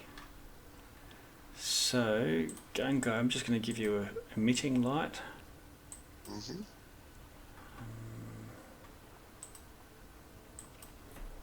As he goes down, you can see that it's murky water in the bilge, which makes it a little bit cloudy. So that's just going to limit the bright light's range somewhat. So you know how he'll sort of jump in, dive down, do that drop down to the bilge level. Okay, so Gungo, you drop into the water, and I'll just jump us into the cone of silence. We'll be back in a minute, everyone. Right. I hope. Uh-oh. Bye, Gungo. Okay. Yeah. So you've jumped down, you're holding your breath, you've got a bit of light, and you startle a bunch of sea devils that are sort of spread around and at the limit of the murky gloom in this water. You've sort of dropped down about, 10 feet or so, or lowered yourself down, and you're sort of treading water there. And if I just open that initiative tracker, I'm just going to. You were on a 6. So the smugglers I can get rid of. But the sea devils, as soon as you dive in, are going to sort of swarm you. So what I'm going to do is I'm going to remove them, clear. Can you just add yourself in? You want me to roll again? Yeah, and I'm going to do the same. Oh, 19, good one. 19, yeah. And I'll see what I get. Oh, still 15.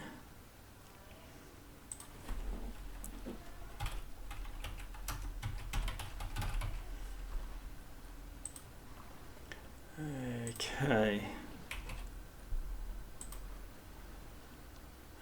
Right, so you've jumped in, looked around. You see the sea devils.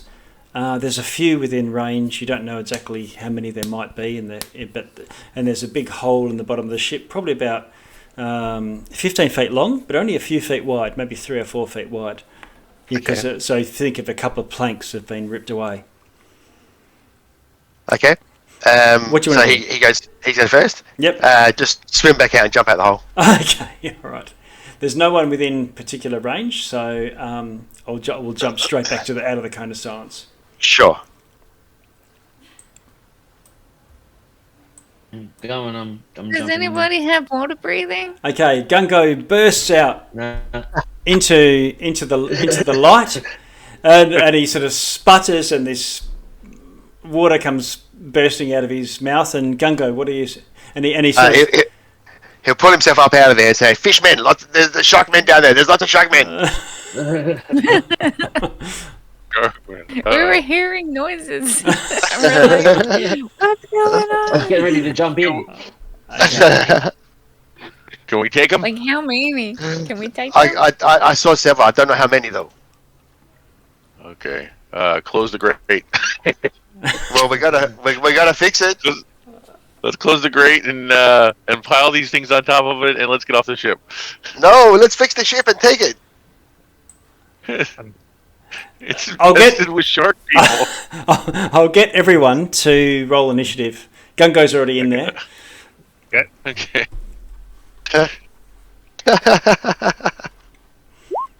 Oh boy.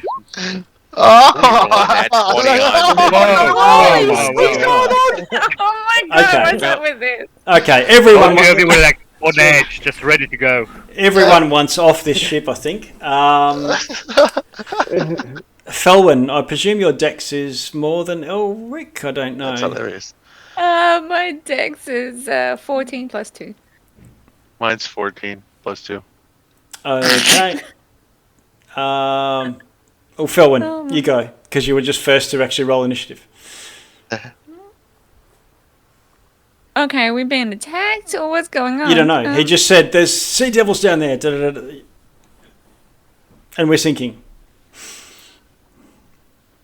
And Gungo wants to fix the ship, and... Yep, but you got 6 seconds.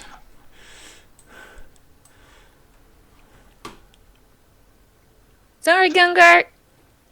How do we get out of here? Where is the Okay, you all start bouncing off the walls like a pinball machine. No, Where was the staircase? Is this the we staircase? may not have a way off of here because those other guys we left up on the deck, and they probably took the rowboat and left already. Like, is this the staircase in the middle here? There's a staircase. Let's have a look. Yeah, because I can't see. To the main deck, right? Yeah.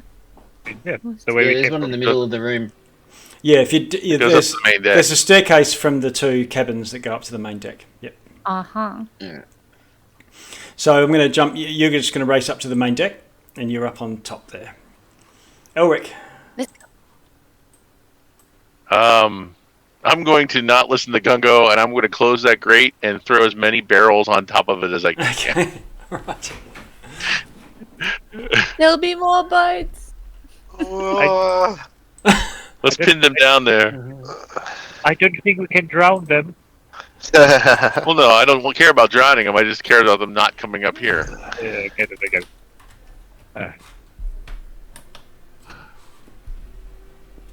Don't forget your little guy. I just switched off my monitor somehow. Okay. Mine's off too.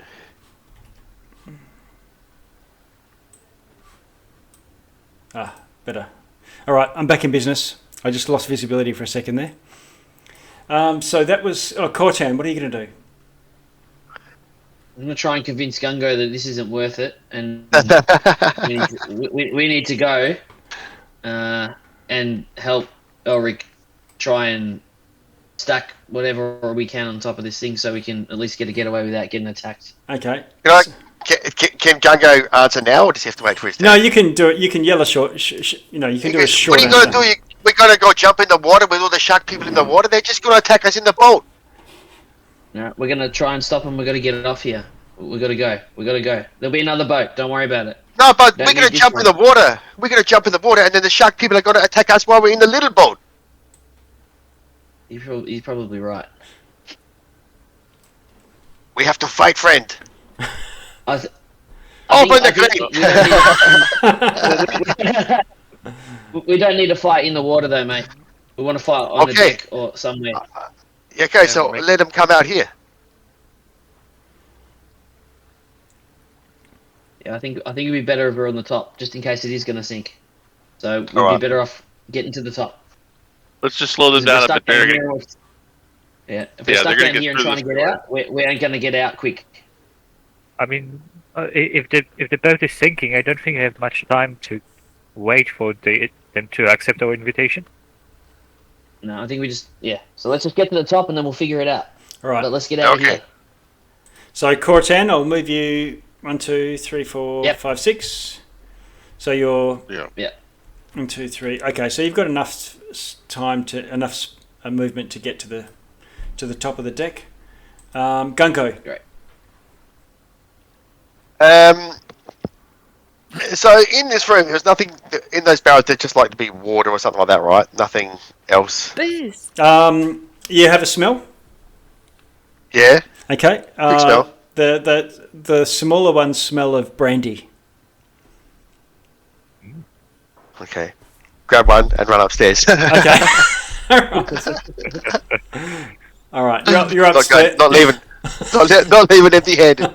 Okay. You get up there with a barrel of brandy. Okay.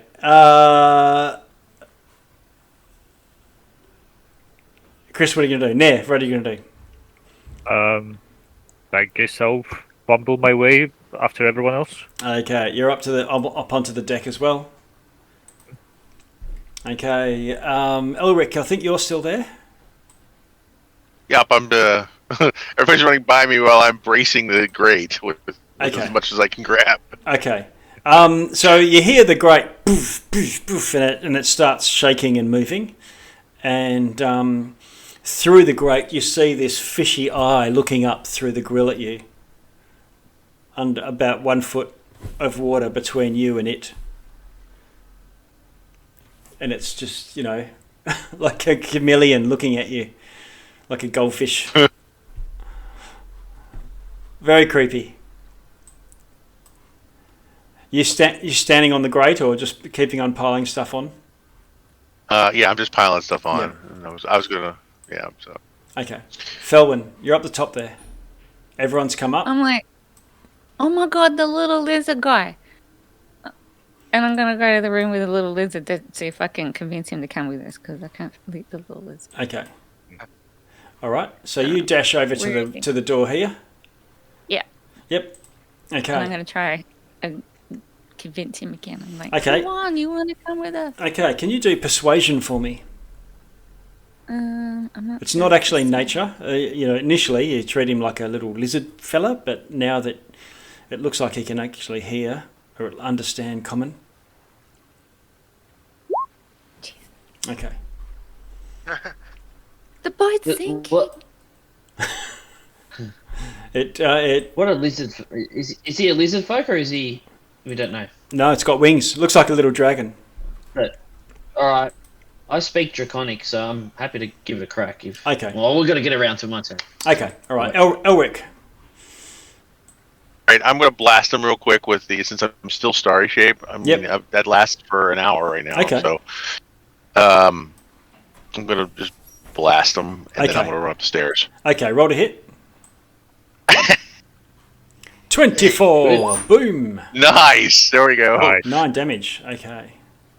All right, so I'm going to run upstairs. We'll join the others.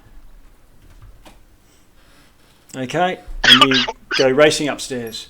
Cortan, what were you going to do? Speak Draconic, that's right. Yeah, if it does speak Draconic, I want to go over it and tell it that that Felwyn is very nice and wants to take him with her, and there's danger here, and we need to leave now, so he needs to come. Okay. Can you roll persuasion with advantage? Oh, with advantage? Just from talking the talk. Oh, you didn't need it. 23. 23 with your first roll. Okay. The creature is a little coy, comes over to the edge of its hammock, and then with one flap of its wings flies over, or soars like a sugar glider, and lands on your backpack and sort of coils its neck around its long tail around under one of your armpits, and puts its other chin on your collarbone. He likes you. I feel really awkward about this. Maybe you shouldn't go speaking Draconic to strange dragons. Do you even know what you said to him? like it's an awkward relationship. Yeah. Hey, baby. Okay. All right. Well, yep. Okay. Yep. Okay.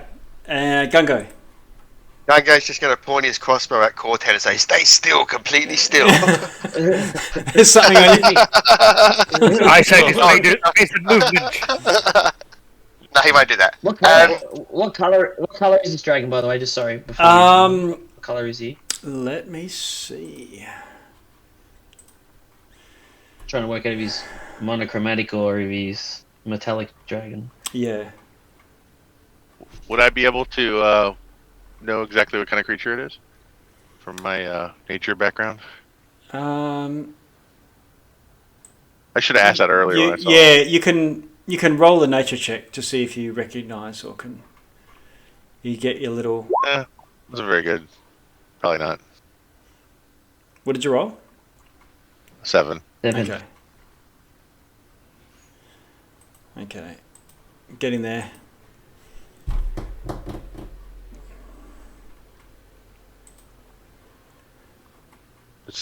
With a 7, he's just some dragon thingy. It's got red-brown scales. It's a lizard. Yeah. Ugh.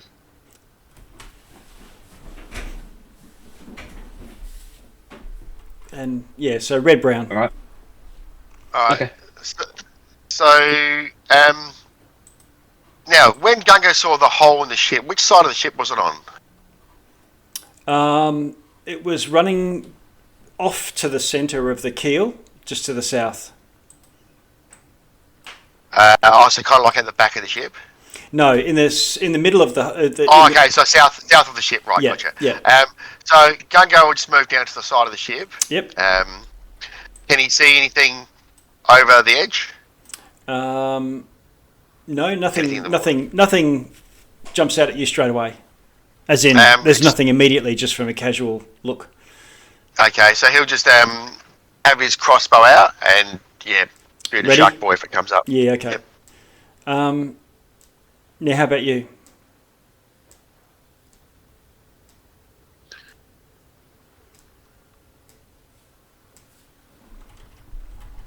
You might be on mute. Sorry, is it my turn? Yes. I know. Node's not really good with stress situations, so he'll just follow the nearest person around. Okay. Well, Cortan and Felwyn are right there. Felwyn, what about you? Felwyn's looking at Gungo and I'm like, you still looking at fixing this ship? You want to jump in the water with those things? No one's gonna hop in the boat. Yeah. Right, Didn't you see what they did to the mage? Didn't you see what they did to the mage on the boat? They drag him in the water. I say we stay here and fight him until the boat goes down, but there's no fixing this. With those creatures down there. Yeah, let's get topside and fight them up there. That's where we are now, yeah. Oh no, we're not up the top yet. Are we not up the top? I thought we were up the top. You're on the surface. Nah, you're on the you are on the top deck. On the deck bit. But the fore and rear castles are raised from that again, so it's but you're on the. You can see stars above you. Yeah. Okay. That's- And we can see over the side of the boat where we are as well coming. I'll join the others, and I'll say he's coming. He's it's not going to hold him for long. There was more than So- one gun there. Okay. Can I ask Gungar how big the hole was? It was about 2 feet long and several feet. 2 feet wide and several feet long. 6 feet long, I think it was. We could fix it, but we got to get rid of the shark boys first. Right. Well, then we'd have to drain all the water out of the boat. I'm not sure how to do that. Maybe the mage could help us. Elric, what do you want to do? If he's still here, well, I was my top deck because after I shot the guy, I ran up and joined the others. Okay. So I can move you all to the. It's actually the same as the other map, but I can move you up to the very top so you can see the others that are with you. Did the mage leave yet? There's no way he's getting into that little boat again. Okay, good. So I'm gonna just ask him kindly to come join us because we have some more visitors. We got company. Okay. And from the looks of he'll looks of it, Johnny has scarpered back up into the crow's nest, and he's got a light crossbow bolt in his crossbow. All right. So I guess I'll just hold my action until I guess I'll hold my starry form until that guy comes up here. Okay. And I'll blast him again. I'm also going to throw all the planks and saw that I was having onto the deck. Because I've bought them. Okay. Or they're a pet stuff. I'm not carrying it anymore. All right. Okay, so what are you throwing onto the deck? Plank and stuff that I picked, all the planks and stuff I picked up from that storeroom. Oh, right. Okay. Yeah, just chucking them down. Yeah, I'm throwing. Where will they most likely be coming up from? Do we know? Are they coming up the stairs that are right there, or will they be coming up the way we came up, or? We do not know. Because I will cast bonfire again, and this whatever stairwell I think they're gonna be coming up. But that might burn the ship. It does burn anything that's flammable, so maybe not. All right, I'll hold my bonus action. Okay. That's it. Okay. Bear with me for a sec. All right.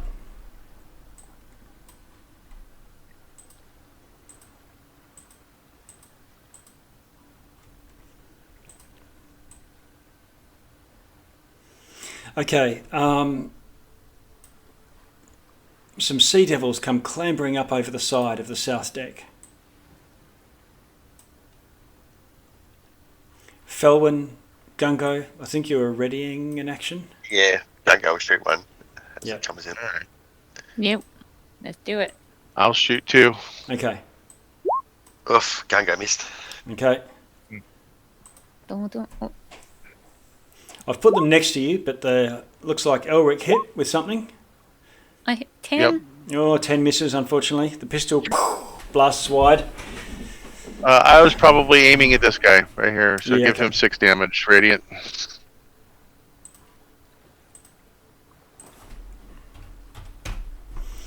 Okay, and they clamber up, one next to Felwyn, one next to Gungo.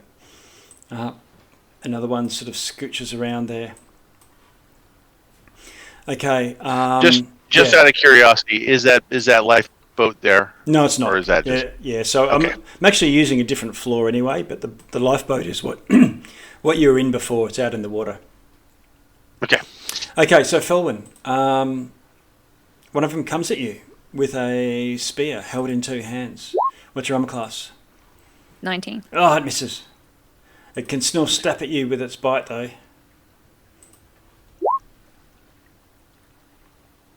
And? Armor class 19. What's your... Is anyone injured? Only Elric, is that right? Yeah, only Elric. Yeah. Okay, alright. It bites you and does 2 damage. The spear attack. I'm just going to do both of them onto Gungo. One hits with a 22. What does a 17 do, Gungo? They both hit. Okay. All right, so that's 2 spears. A 3 and a 5, so 8 from the 2 spears. And 2 bites come in. One of them hits with a 16 and does 3 more damage. Yay. 2 more clamber up on the other side. Right, adjacent to you. Now, how do I pronounce your name again? Noite. Noida. Noida.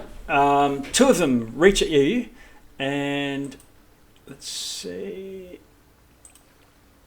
Oh, a light. Definitely hits.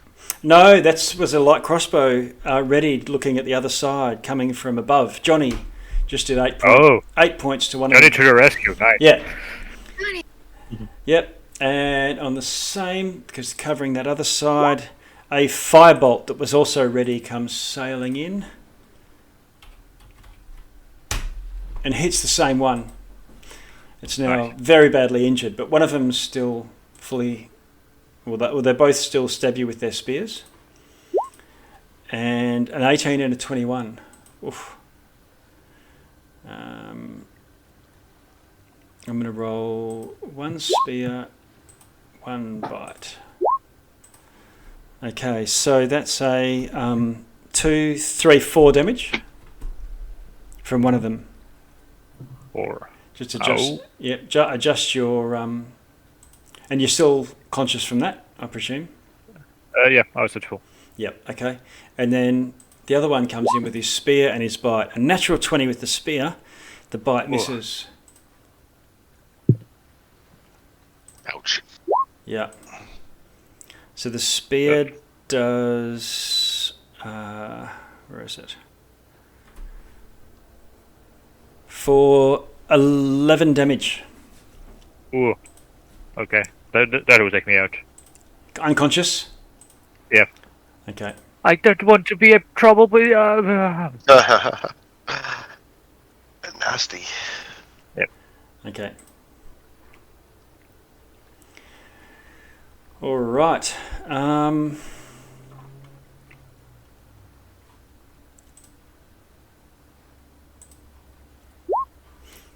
Okay, Felwyn, Yes. what do you want to do? I'm gonna risk a attack, and I'm gonna move over to. Off a free strike? Yep. Okay. See what happens there first. Was it... Oh, this is the one, because you were being attacked by one. Okay. Yeah, so All he right. gets an opportunity attack. Yeah, sure. Okay. Spear goes off. Hits armor class 17. Misses.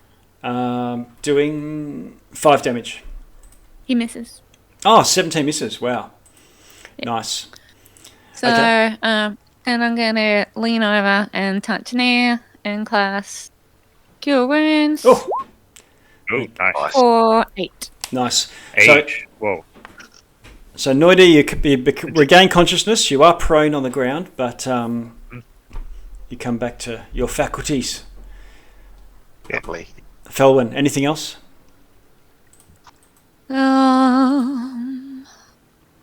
Can I shoot as a bonus action with 2 weapon fighting? Since I use that as a action? No. That's okay. 2 weapon fighting is you have to do the Yeah, attack because I action. don't have a second weapon, then no. I don't Okay. have anything. All right, so that's Felwyn. Elric. I cast Entangle, and Okay. I want to kind of put it right. Oops, let me Oh. move that.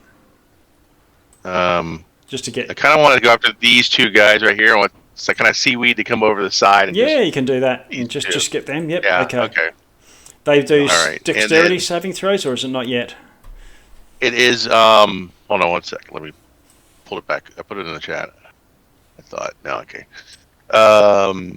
It's a strength save. from both of them when I cast a spell, and they're restrained for their turn. Okay. And it's a 13 to beat. Well, Okay, so they both fail it. Yeah, nice. okay. And then I'm going to do my bonus action Starry Form Okay. on the same guy I hit before. This one. Okay. Roll to hit. Spell attack. And Oh, yeah. Nice one. 7 points radiant damage. All right, he's badly injured. Below half. Now the entangle, does that just go like a pulse? It's not when you enter it. Do you? It's difficult terrain if you enter it. Okay. And you have to make that. Actually, it's only the first time, I think. Well, they have to make the. No, okay. A creature in the area when you cast a spell must succeed a save. Yeah. Okay. So after that, after that, it's just difficult terrain. Okay. All right. So the little dragon. Where was that? That was on Cortan's shoulders. It sort of flaps over to this one that's in the entangle, and its tail comes whipping around, and it's actually got a little spine on the tip. Really hard to see. Plunged it into this sea devil's neck, and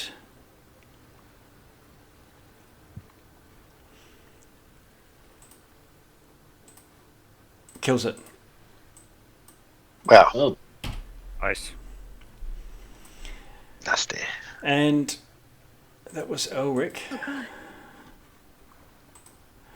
Cortan. yeah. I'm going to move down here. And I guess I'll just attack the one next to me. Okay. Now that one's at full health. The one that's near the deck is pretty badly injured. Oh, the one. Okay, so the one that was attacking Gungo. Oh, yeah. Okay, fair enough. Maybe I'll go for him first then. Okay, that's fair. Great sword out. Here it goes. Yeah. Ooh, 12 is a hit. Hey. Oh, lucky. Damage. 9. Okay, it doesn't kill it. It's a massive blow, but it doesn't take the creature out. Anything else? I don't want to use my. No, I don't want to use my spell slot. Okay. No, Gungo. Okay, so bonus action. Gungo's going to rage. Okay. And I don't think it's him getting angry. I just think it's him getting really rambunctious and boisterous and happy. Okay. And party-like. So he's going to hit this guy here. Name then. Yeah, should. Gunbo. What do you think of that? Well, I did think because he's a Minotaur, it could be like he goes horny, but that just is too cliched and probably stupid. But yeah, so maybe you smell the brandy that you took up and then go for it. That's why I just gets a bit drunk. But so he's going to hit that guy, the wounded one at the bottom, with his rapier. Okay. Well, that's a hit. Now, how do I add rage damage to it? Oh, I can just add 2, I suppose. So he'll get all of that. So he'll get 13 damage on it. 13 damage on the wounded one at the bottom. Yeah, okay. All right. So that, with your rapier, is enough to kill it. And that's him done. Okay. Nader. Okay. This guy is restrained? Or? He's restrained. Okay. Okay. Okay. I don't really have much, so I'll take a whack weakly with my staff. Okay. Whoosh. All right. Yeah. So if he's restrained, that's an advantage, I think. Yeah. I'm gonna need it. Ooh, maybe. How'd you go? 19. Hey, 19 hits. Yeah. Nice. Didn't roll. Nah. I'll sort it out later. That's okay. So that's D8 -1 for damage. Okay. 2 All right. -1 for a 1. 0. Yeah. Okay. Wait! Thump. Away with you, vile beggar! All right, you thump it, Uh-huh. and then a beam of cold comes shooting from the deck as the mage shoots a ray of frost. But actually, it could still get advantage. That hits because it's not prone; it's just restrained. Yeah. Usually, when you're prone, when you're restrained, or you're also prone. But yep, okay. So that hits, and he takes a ray of frost, and a crossbow comes sailing from above, and also hits it.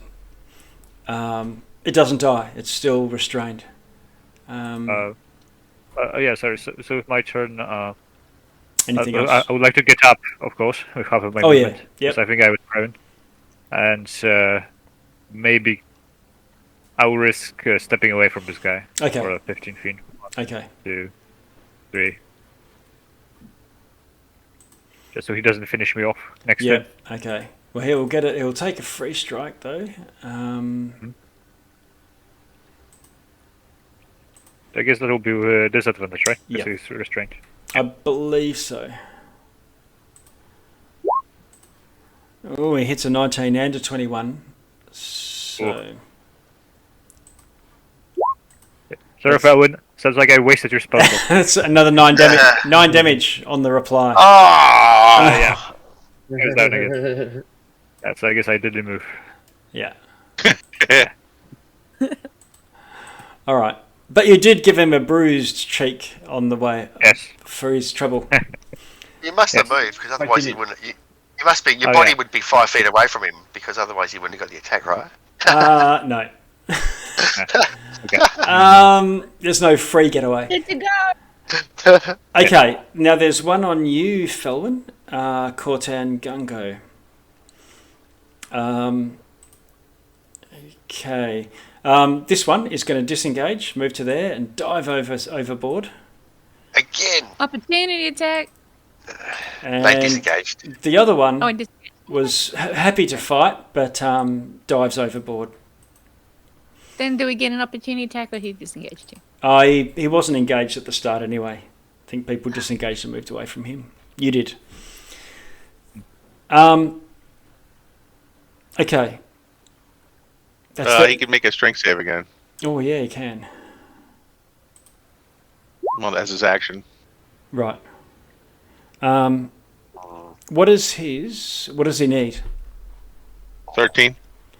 13. All right. So he's going to bust out of that too, and he's going to leap overboard. But that's going to give this little dragon a free strike.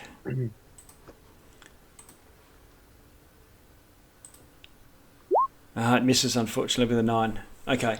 All right, and he's going to dive underwater too. And with that, we drop out of initiative.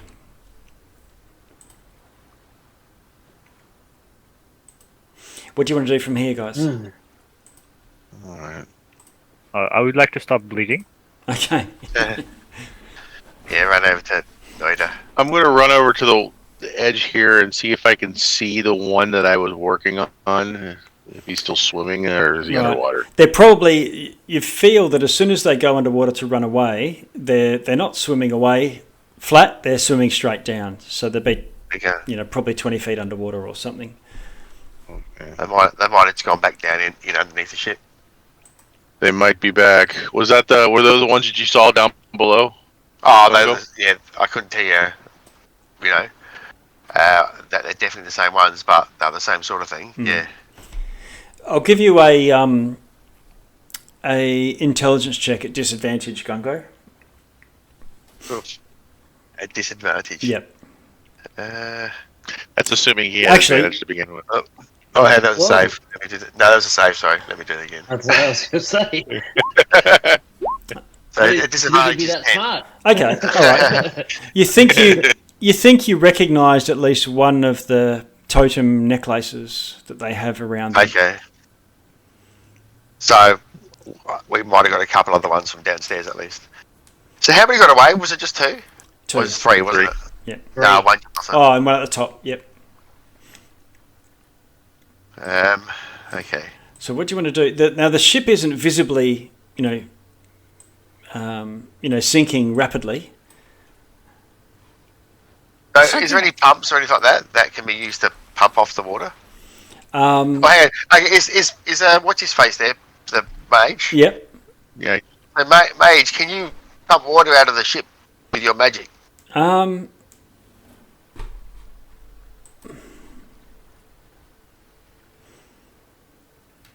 can do minor repairs and things, but nothing like moving the sort of water down below.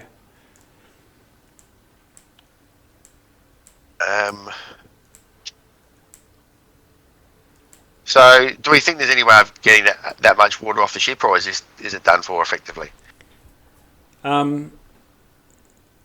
This guy doesn't really know. He's not a Okay.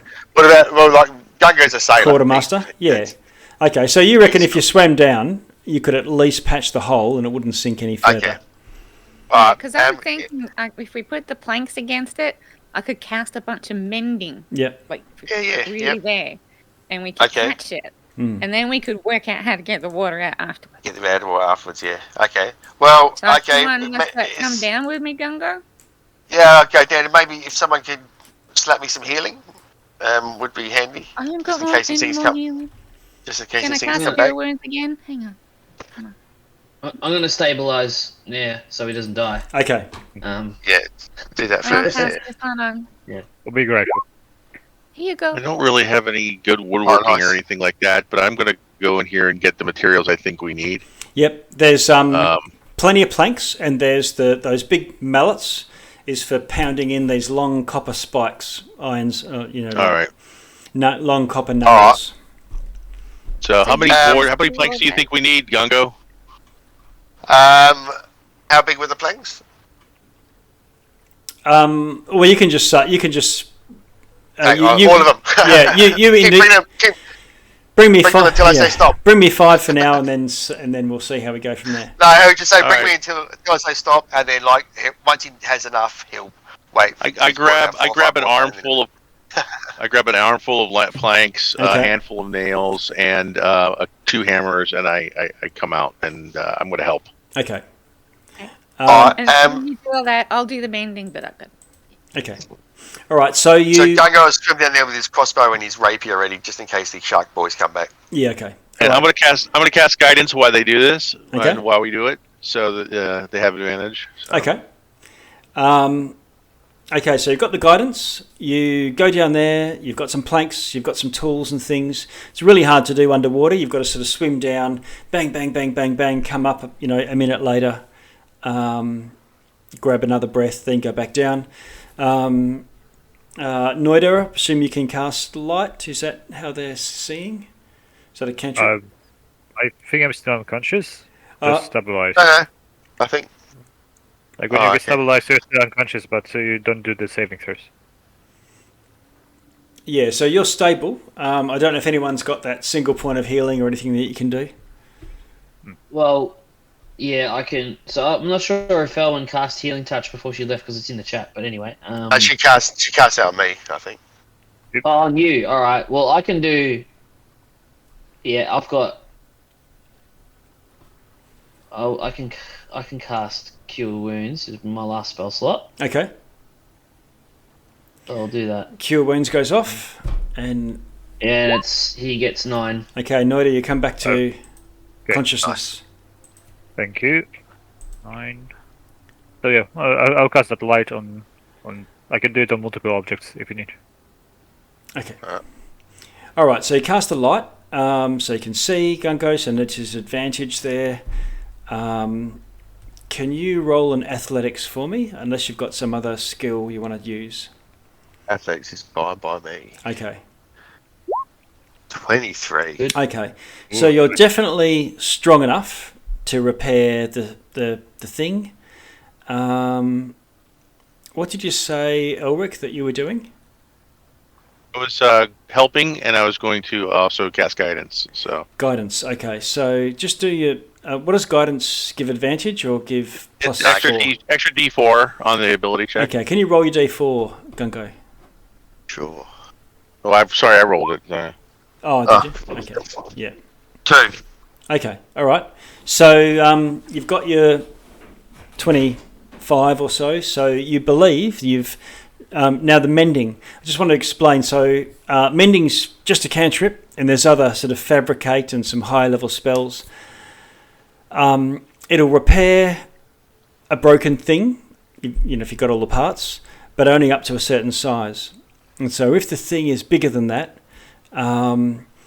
you will need a higher level spell rather than casting multiple mendings. Now, there will be some things that you might be able to use your mending on, Felwyn, like a plank or 2 pieces that are broken and get them back together again. Okay, so just the fact that we haven't built this close enough and tight enough wouldn't do it. No, it's not going to sort of just repair. So it actually puts back together something that's broken, but won't sort of glue 2 things that weren't broken in the first place. So you can help, and can you? And I'll get you to roll an Arcana for me, just to see how you. I'm trying to figure out how effective the repairs are. Okay, cool. All right. So you find a few things that have snapped, or maybe there's some cracks further up in one of the planks that he's trying to nail planks to, and by mending those cracks, it makes it firmer and the nails grip. And whatever else other places you see that you can throw the mending to.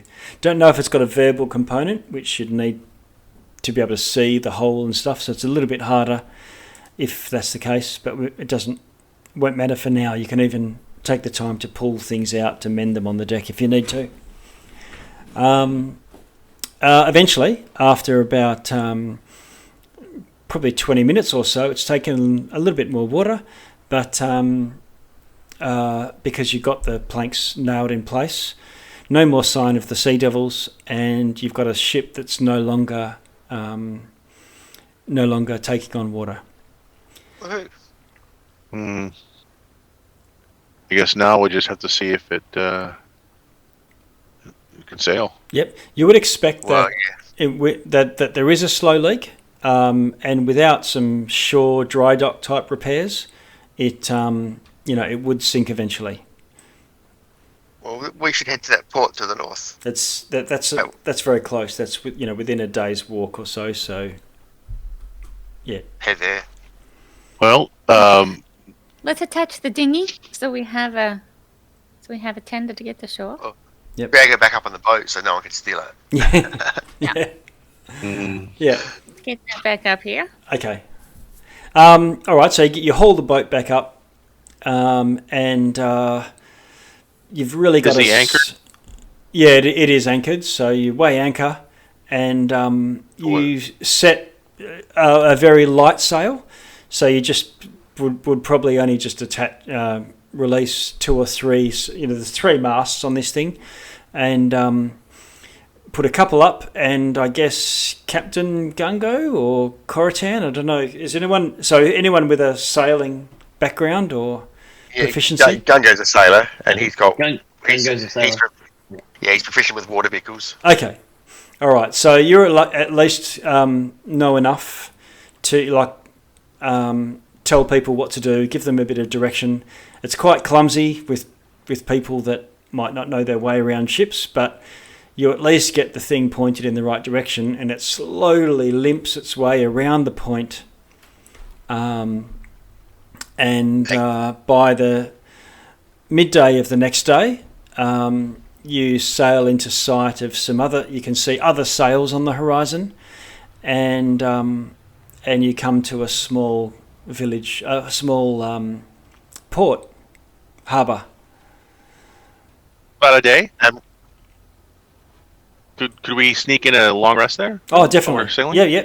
You can take a long rest. Yep. And before we pull Gungo's going to sing it. Digon, yep. So before we pull into port, I'm going to use prestidigitation to just cover up that symbol on the back and just make it like a smile. Yes, okay. You're no longer 10 Thunders agents. Yeah, it's just like for the next hour, it's just like a smiley face. Or, Okay. I don't know, just like Okay. And Gungo's going to sing a sea shanty on the way as well. Okay. Is it 11. has the dragon hung around, like, or is Yeah. it gone? Yeah, no, it's hung around.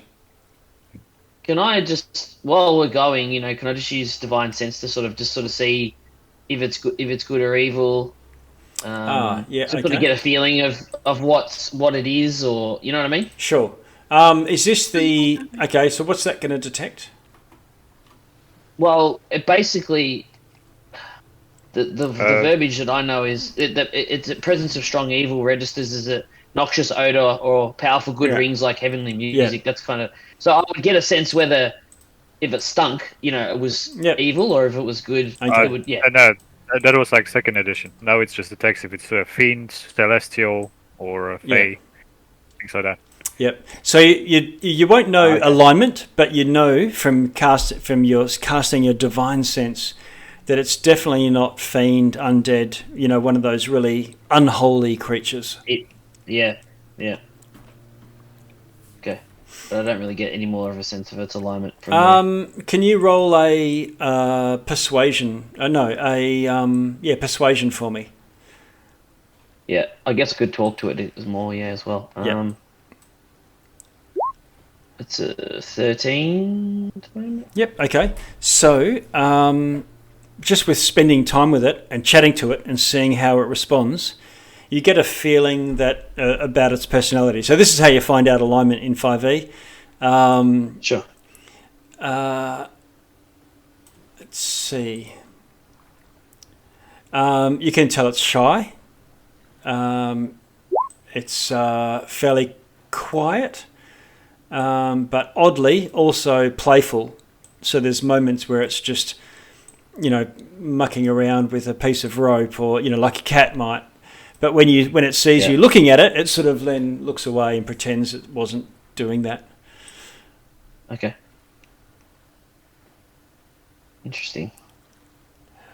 It also, when it's on your backpack, which it seems to quite like, and you realise it's probably not so much that, but maybe your cloak or your hood of your cloak, it likes that, and it actually makes like a raspy purr. Okay. It doesn't really give me any more insight into where it came from or what it was doing with those lizard men or anything like that. When you're asking it about the lizard men, you get a thought projection of sadness. Okay, so he liked them. Yep. I guess. Yep. Is that? Yeah. Okay. Okay. Fair enough. What's his Loyal name, like a Corten? pet. What's his Sorry? name, Corten? What's his name? I don't know. Did it say? I don't know much about him other than he's. I feel like if I name him, I have to. Well, perhaps I he have does to have a keep him. name. Just give him a Like you. definite. You should definitely. Yeah. He's bonding with.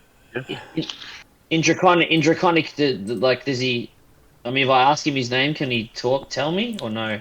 Okay, so you're asking him his name, and because he sort of speaks in like bird-like chirping or growls or hisses or whatever. Yeah. But you can tell different sorts of sounds that it makes, but it's not a language as such. Sure. But it does make a sound when you say, my name's Cortan, what's yours? Yeah. And the sound it makes is bims. We can Bims. bims. We can anglicise that to bims. Bims. Bimsy. Yeah. Yeah. Bimsy. And when well, that's his name. when you say bims, it's a bit a bit disdainful, or a bit. It's like if you said to a dog, "What's your name?" and it gave a proper woof, and then you said, "Oh, Yes. you're woof, are you?" Yeah. Yeah, so BIMs. And so, Okay. let's see.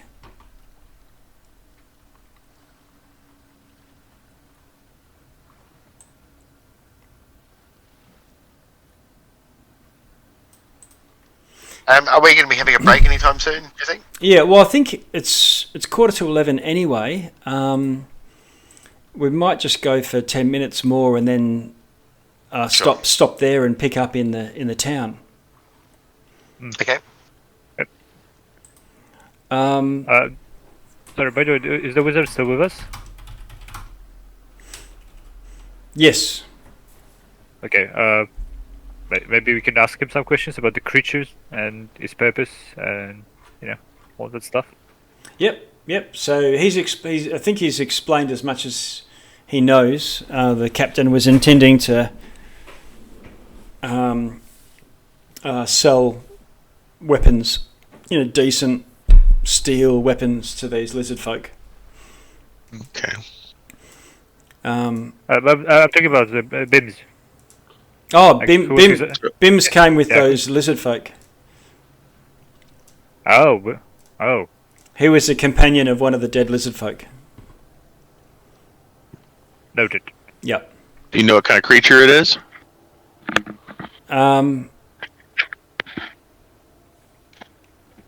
Yeah, you were. No. Yes, it's a sort of. It's a dragon. Yeah. Like So a like a dragon mini dragon? dragon. Yep. Or is it something Like that a, looks like it? Like a fey dragon. Like a toy dragon. Yep. Like a teacup dragon. Yeah.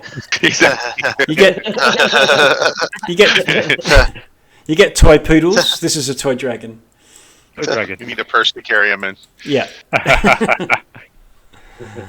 Okay. Find him some novelty collar too.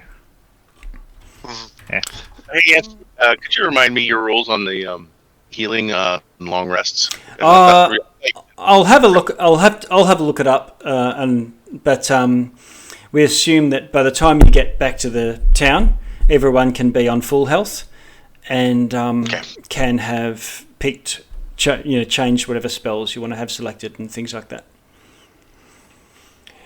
And you limp into this town, and as you pull up it to the docks, some dock workers, as they do, they sort of rush up to sort of throw ropes around and expect you guys to know what to do. And you can sort of try to, but when a ship that's moving, you have to sort of tie the knots, but have it sort of slowly tighten, so it doesn't just jerk to a stop.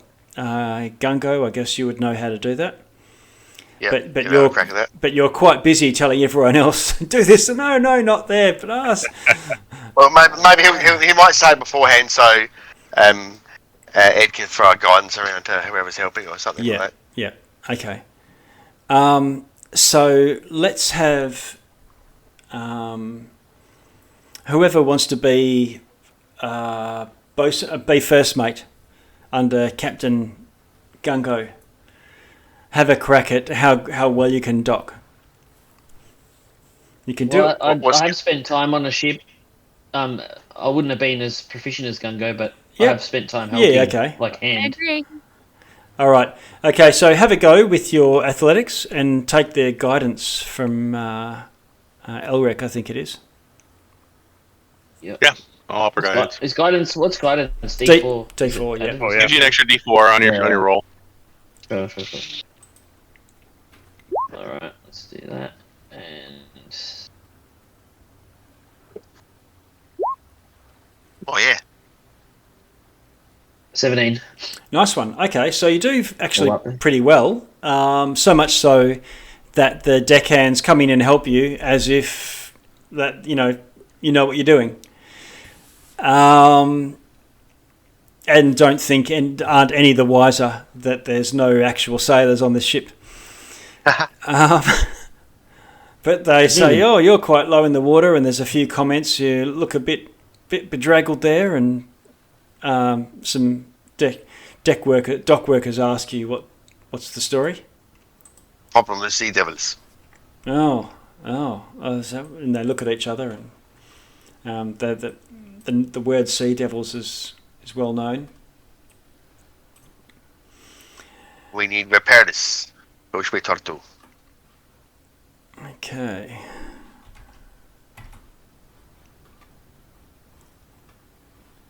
Bear with me for a sec. I'm just getting you should see a new map resolving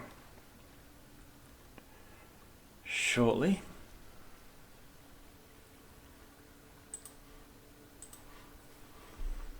Oh. Yeah. Pretty.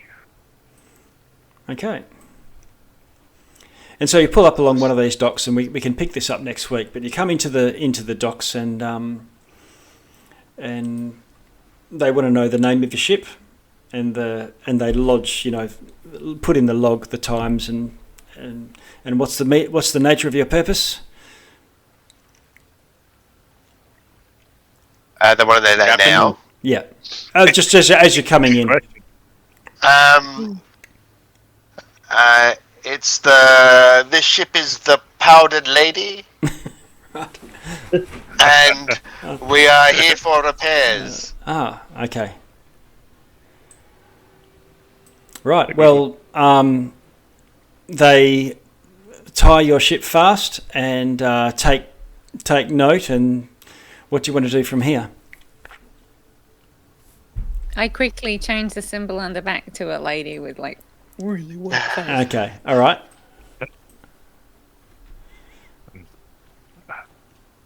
Puffy hair. Okay. That's a good question. What are you doing in this town? Well, we need to get the ship repaired. Yeah, but we were coming here anyway for some reason. To make your you're right. to make your fortune. Yeah. I think we're coming here to find a ship to head westward, which we've kind of done. Exactly. Not the order way. We to get far away from that creature we threw off a cliff. That's what we want to find, just talk to the guys on the pool and say, we want to find a shipwright to fix our ship and maybe take on some crew. Okay. Yeah. All right. So you get some directions and get pointed to a local tavern or ale house where you can go and have lodgings and maybe ask around for crew. They give you some pointers for a couple of places you could try. We should find out how much it will cost to repair a ship. Well, that's what we're going to talk to the shipwright about, yeah. Yeah. Oh, okay. Well, the shipwright's pretty onto it straight away. They would come and see you. We also have a lot of weapons that we found. Well, there's such an offer. Should we try to return to whoever they were stolen from, or should we try to sell them? Sell them. Sell things. All right, well, let's try to find a weapons dealer. We're going to need the money to repair the ship and hire. Yeah, speaking of money, maybe you can find some employment. Meanwhile, we got 1,000 gold from those lizard folk. Yeah, there's a lot of cargo. There's a lot of cargo there. Yeah, we can have them offload the brand, sell that. That's all ours now. Okay. We're technically pirates. So, Cortan, let's find a... you are the noblest of people in the party. Yes. Some of they obviously, people in the town or people on the docks recognise Gungo as the captain, but for some reason, some military types come up to you and say, and they recognise the symbol, it seems. what symbol? Morrowind symbol on his shield, I think it is. Oh. And they say there's a ship with a Morrowind ship from the Duchies also docked not long ago. Are you part of that delegation?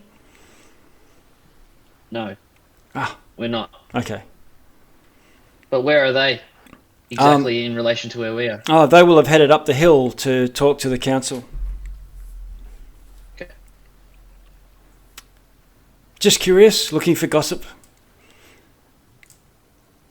You are looking for gossip? Oh, always. That's what we do. It's what keeps Okay. us from a. Oh. What other gossip do you know? I don't know any, by the way. Oh, sorry, I just got here. Right. What other gossip do you know? Oh, just there's I know a lot of infighting going on in the council. Right? Factions in the town. People Is that mostly. why they're here to help clear that up? No, it's Good really voice of strange. reason? Really strange. No? We usually keep away from the duchy and try to keep a bit independent. We are part of the duchy nominally, but they don't normally send bother us with tax collection and levies and things. We're on the far side of Dunwater, so a bit harder to get to. But it's strange to see a very fast ship flying the flag of Morrow and Xanaphos all at one. Is there a place I can send mail from in here? I guess any of the ships you could look to where they're heading, wherever you want to send the message to. Or is there a building that I could specifically go to where they'll take care of that for me? Yeah, there is. So it's not an uncommon thing to go to basically the same places where they record all the ships' comings and goings. That way you can say, I want this message dropped off at this town or this port or this village or whatever for the fee. And By then the way, hold up. I'm sorry. I didn't mean to interrupt. Yeah. Go ahead. I got the 3 letters for Okay. the 3 different women. Oh, yeah. And I'm going to head over. Okay. And I'm going to send them all to the wrong people. Okay. All right. And the lover's dead anyway. Right. He Yep. died on the I'm ship. just going to cause some chaos. Okay, so you can send those off. That'll be 5 silver each. So 1.5 gold. Worth it. Perfect. Yep. Okay. I'm taking that from my inventory. Okay. Elric, you were going to say something? Oh yeah, I was just gonna say that it's typical for Elric when he walks into a town to disguise himself, and so I'm going to disguise myself as one of the sailors that were on the ship. Okay. So you would look. You'd look human. Yes. Okay. And I'll probably grab the clothes from one of them, and just so I can look like more of a sailor and less of a furbog, which doesn't belong on a ship. Okay. So the ship of Morrow, does it mean there's like an order It's of that religion's ship, or is it? Morrow is a god, and Yeah, the prophet. Yep.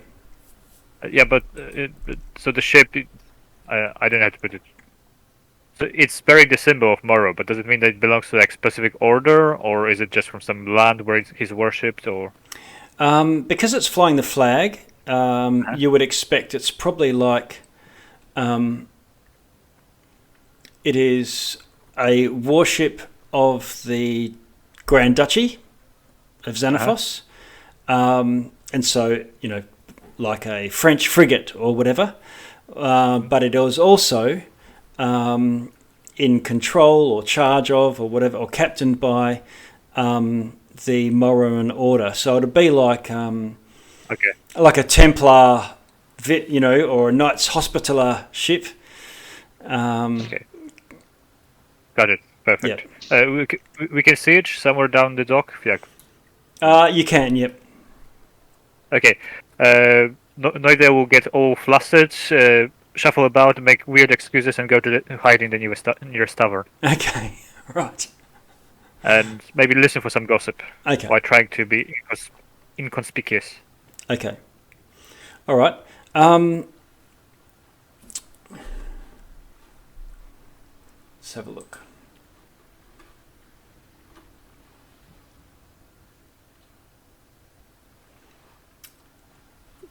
What about everyone else? Just while I just want to know your sort of immediate actions. Yeah, so Gunga will just say to the shipwright, well, I can point to the tavern that Noides went into and say, well, we'll be waiting in there, come and give us your estimate. Okay. And we'll work out payment. Okay. Cortan? Sit in the tavern now. I think I'll go with them, but I'm gonna suggest that we try and find out what's going on as far as like the upheaval that's going on with the council somehow. Yep.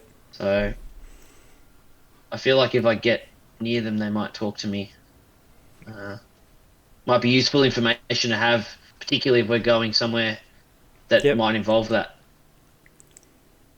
But I'm assuming these people are going to be. It's not like they're leaving straight away, but so I'm sure we've got some time to contemplate what we're going to do. All right, so you go and you'll go and hang out in the tavern and whatnot with a view to maybe heading up. Is it, by the way? Midday. Okay. And Elric, did you say you're heading just into the tavern, looking for gossip, or was that Nader? I think it was. I'll do that eventually. Yeah, no, that was Nader that said that. I would probably follow along too. Actually, before we got the support, I was probably on deck while the sun was coming up, looking at the last stars. Yep. Taking in what the stars had to tell me, and I was going to sample one use of my seer's powder that was given to me. Okay. And see how this course of action might turn out. Okay. What course of action are you contemplating? Well, coming to town here, it feels. I'm not sure how it feels coming to town and finding what we're going to do here. So I was a little worried about the repercussions of coming to town. Okay. With the ship. Okay. Can you roll for me a? You can either roll Arcana or Insight. Both with with advantage as well. Okay. Insight's a little bit better, so I'll roll that. Okay. And I'll do that with advantage. Not very good. How'd you go? That was a 6 or a 7. So 7 was higher. So 10. All right. So it's still this still works regardless of any enhanced divination from your own skills as a seer. It still works as an augury, and you get the feeling like this is the place you need to be. You're on the right path. Okay. All right, so that makes me a lot more confident for the day, and I'm going to escort whoever is. I'll probably stick with, because that was Gungo's plan, and we'll just go to the tavern and wait for the results. Okay. And what about you, Felwyn? I am going to sit in the tavern, order some lunch, and then start tinkering on an object. Okay. All right. And so you go and have a meal. You start to engage with the locals. You find out that the nature of the conflicts is there's really 3 factions within the town. The 2 obvious ones, not factions as such, but sort of schools of thought. One is the more traditionalists, and they like to see this place as a idyllic, sleepy fishing village. They don't really want others in the town. All that's going to do is distract from the good fishing and the good life, the lifestyle that they've always enjoyed. The others are a bit more progressive, and that also means closed borders and exclusionary. Keep the duchy at arm's length. Don't try to make any alliances. We're all perfectly fine on our own without foreign interference. And they're saying foreign, meaning also the nation that nominally they all owe fealty to. The flip side to that are ones that there's mines further inland, and they've had a few recent rich finds, and there's a bit of a potential for a boom. Dwarves have been coming into the area, and it's almost on the cusp of becoming more than just a fishing village, but a trading hub. and so others are more of a growth, and you're starting to take advantage of the other things beyond fish, and bring the riches and all that would bring. If this would possibly grow into something more than and maybe secede from the duchy, independence, that sort of thing. Then the third part is this is pretty much a bit of a smuggler's paradise. Being on the very fringe of the duchy, it's like the outer rim, and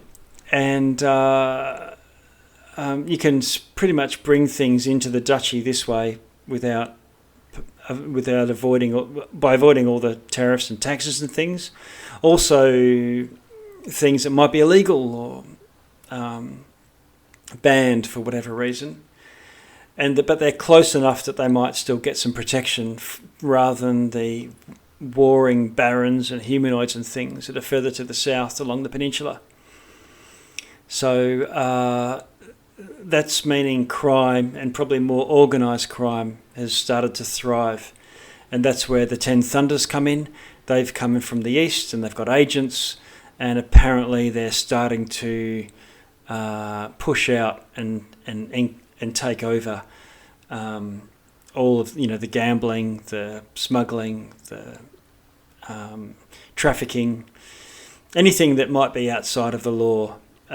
They'll pretty much have their hands in.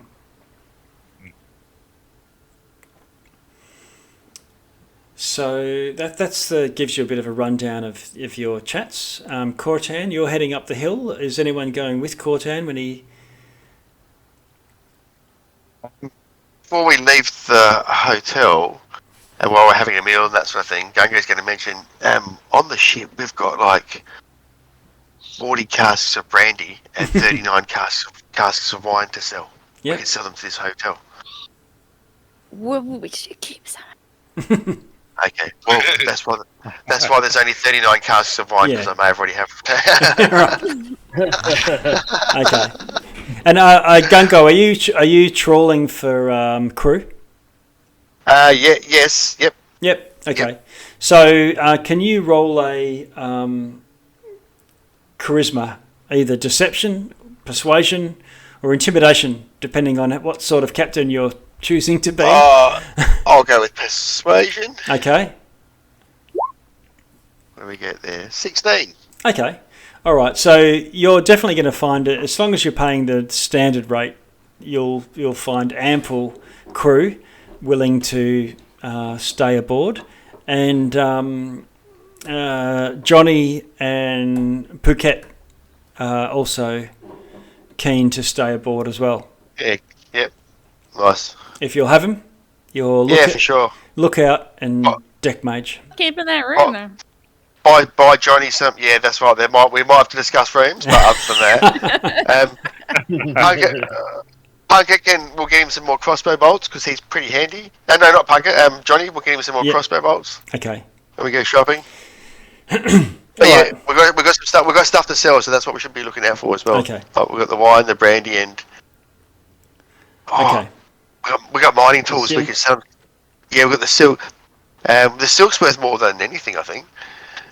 We should keep some of those mining tools for ourselves. Maybe one set. We've only got one. Oh, hang on. There's one large crate of mining tools, but we could sell it to some dwarves if they come Have in. a look and keep some in case we ever need to mine. When you're asking about selling the tools, there are dwarves from the miners, explorers, and they've also had delegations going west to Gardalun. And we were heading west. I can't remember why, but we were heading west for some reason. That's what we were looking to do, weren't we? That was more, I think, about some sort of disturbance in the west that Elric had sensed or divined from the that's right. from the stars. Okay. Yep. Okay. So you've got a crew. Eventually the downside is the shipwright comes back and says, we need to get this thing up on dry land, and then they can have a really good look at it. They expect it will be in the hundreds of gold pieces to fix. We can handle that. And We can do that. Yeah, and it might take quite a while, but it might take a week or so. Depends on the nature of the damage. Maybe that's what we should do with the brandy and the wine, because I know in real life you can get way more done offering a cart of beer than you can money, so maybe we should just offer them. Crater prawns. Okay. Crater prawns, can't be. Here you go. And I hold up what I've been tinkering on to Ungo. Oh, yeah. I'm like, look. And I press the button, and a little image, it's a projection, and it'll go, what we'll do, it'll pop up onto the sail, and it's a picture of a woman with a big, poofy hairdo. If you remember. Yeah, nice. Remember your Matchbox woman? It looks like that, and it says the powdered lady. Right. Powdered lady. I'm like, I'm going to attach it so it'll be on our sail. Nice. Until we Excellent. come up with a new name. Then I can change it.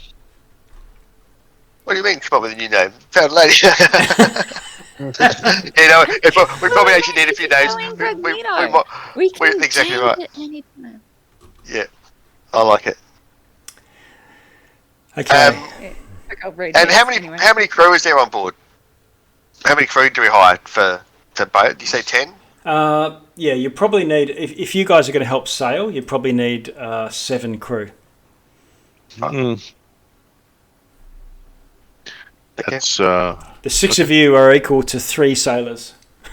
Yeah, I wasn't much of a Hey, sailor, because apparently on the way here, I grabbed a rope and a sail and I just went up with it. No, Gungo's worth 2 men. All right. My strength's -1, right? So I was just like, oh my god, look at me go. Start the drink. Cortan, you're heading up the hill? Yeah, I think if we've got the time, Yep. I think we should go find out more. Yeah. Okay. yeah, I'll go with them. Okay. Yep. No idea with her. Okay. Yeah, we'll All right. together. All right. So you head up and ask for audience, I guess, at they some sort of sergeant or some official asks you what your business is. What is that business? I think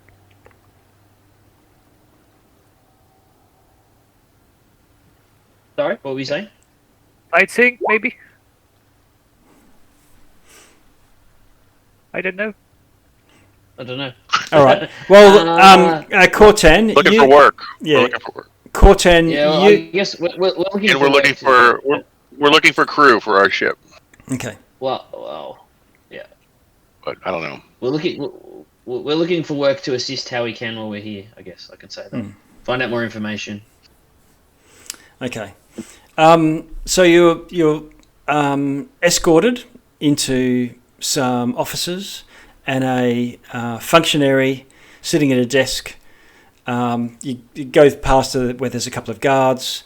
Elric and Noida, you're with Cortan, Gungo, Felwyn, still there, but just in the sort of waiting area. They don't want us like a crew of 5 people coming into sitting around the one desk. And he says, so tell me how you got this ship. We don't see this ship around, but it's known in these waters. We were passing by. We saw some fighting and heard some fighting offshore, and we went out to assist. The ship was being attacked by sea devils. Unfortunately, when we got there, most of the crew were killed, but we were able to dispatch the sea devils and then bring the ship in. Okay. Now that's not a lie, but I didn't tell him everything. Yeah. Honesty is best. Yep. This is okay, and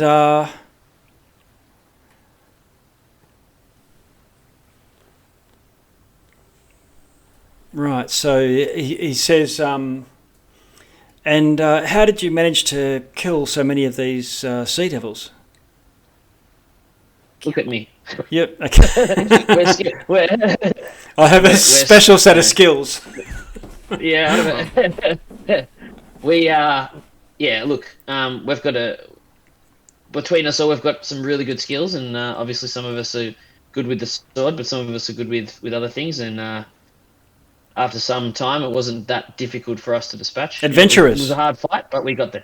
Yes. He says there's not a lot of not many adventurers around. Most have headed west, east, seeking their fortunes. Okay. Anyway, that's good. Okay. Just one moment, and he sort of has a whisper in someone's ear, and then they go off. And says, I think the councillor would like a quick word.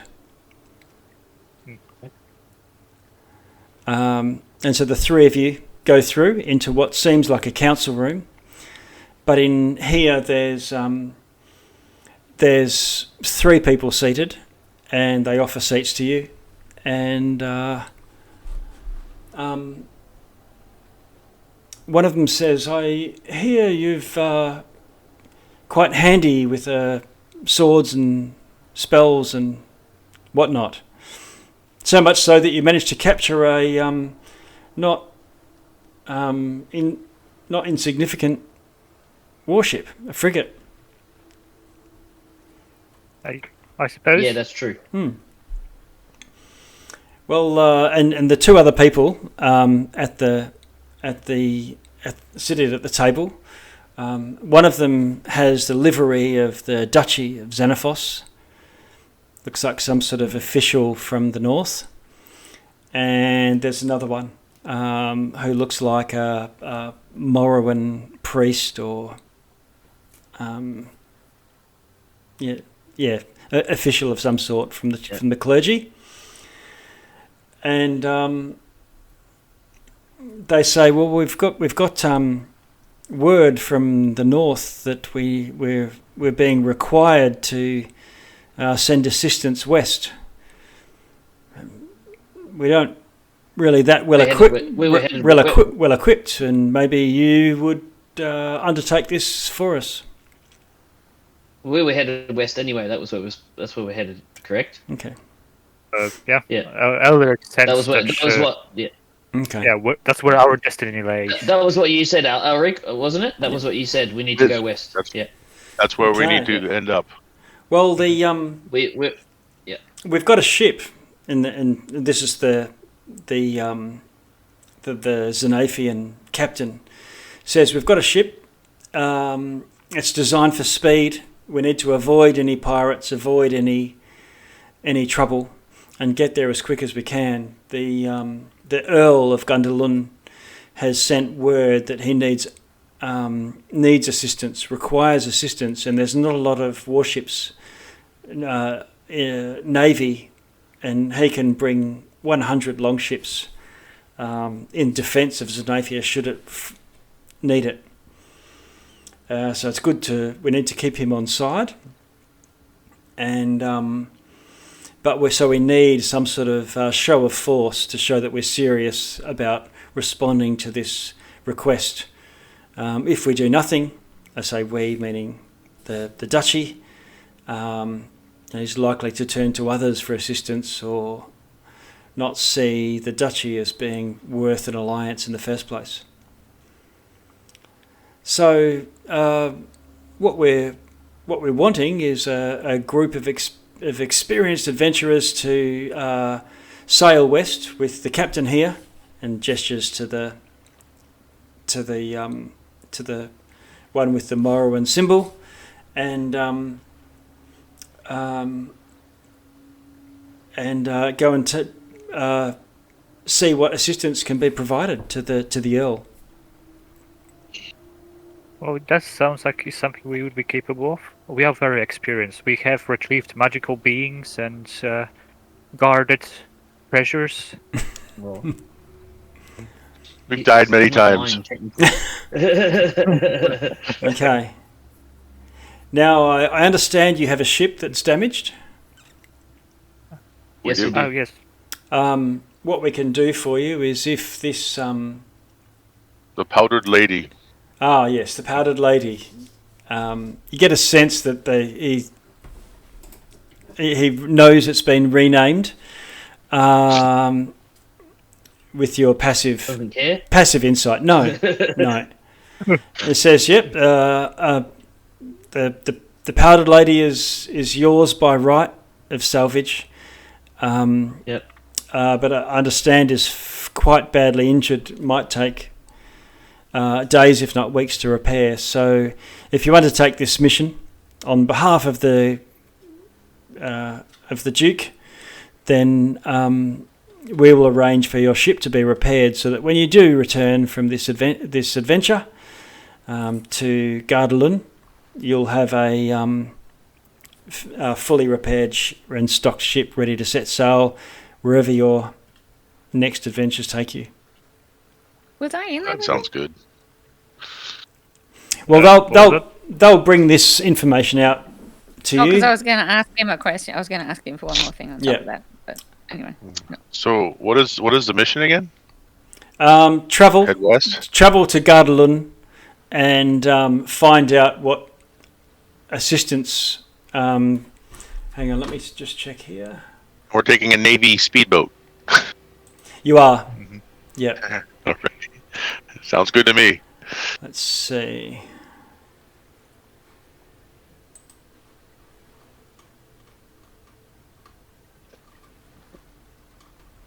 While we're in the waiting room, I think Gunga's going to say to Felwyn, would this be a good time for you to show me how to use that gun? Yeah, we can go at the back. Maybe out to one of those fields. Oh, not here, not in here. We should definitely hit up the supply store too. Have some money burning a hole We in can my do pocket. that during our downtime. We'll be like, Yeah. I've got this keg of brandy. We should drink this and you can show me how to shoot. What could go wrong? we'll have a barrel of brandy and our guns lined up the back with bottles, and we'll just be getting toasted and shooting stuff. It'll be a disaster. Can we? I'm carrying these 2 heavy crossbows and 20 long swords, and I think Gungo has the 20 battle axes and halberd heads. Yeah. Can we go sell all those? Gonna sell all Yeah. those as well. Yeah, I know. Yeah. We've got all this stuff to sell. I'm gonna find a merchant. Yeah, so if there's anything that you want to sell, the weapons and things that we've just got some, you can sell for half of their value as like a brand new out of the shop single. So what have we Awesome. got? So we've got 20 long swords. Mm-hmm. So I can just work this out if you want, and I'll just add Yeah, it. you can do I'll it, put but do it in between Well- sessions. And then, All right. yeah, just tell us and we'll divvy it up. And I did want to upgrade one of my weapons if I could. What was that? You want to get rid of one? Said I want. Yeah. What do you mean by Yeah, I wanted to- upgrade?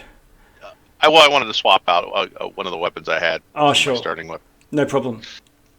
So I wanted to sell my quarterstaff, which I won't be using. Okay. And I wanted to see if I could trade it for a sling and some ammo. Okay. Yep. No problem. Great.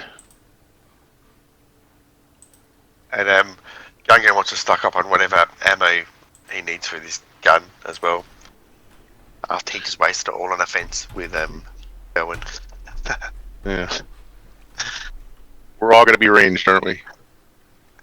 Yeah.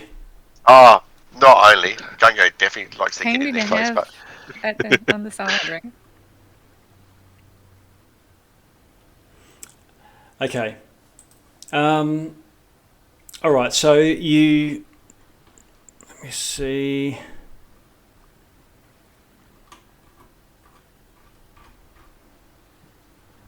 Yeah. So they're looking to set sail as soon as possible. They say they can share the nature of the trouble that this Earl has asked about. That there is some on the far side of his island. There's a smaller community and a ship has run aground, and there's definitely been some fatalities of the local population as a result of that ship crashing, beaching. So he's asked for some support.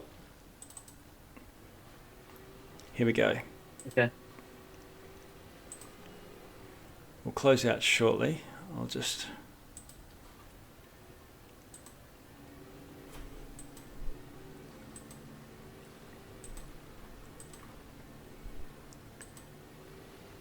Okay.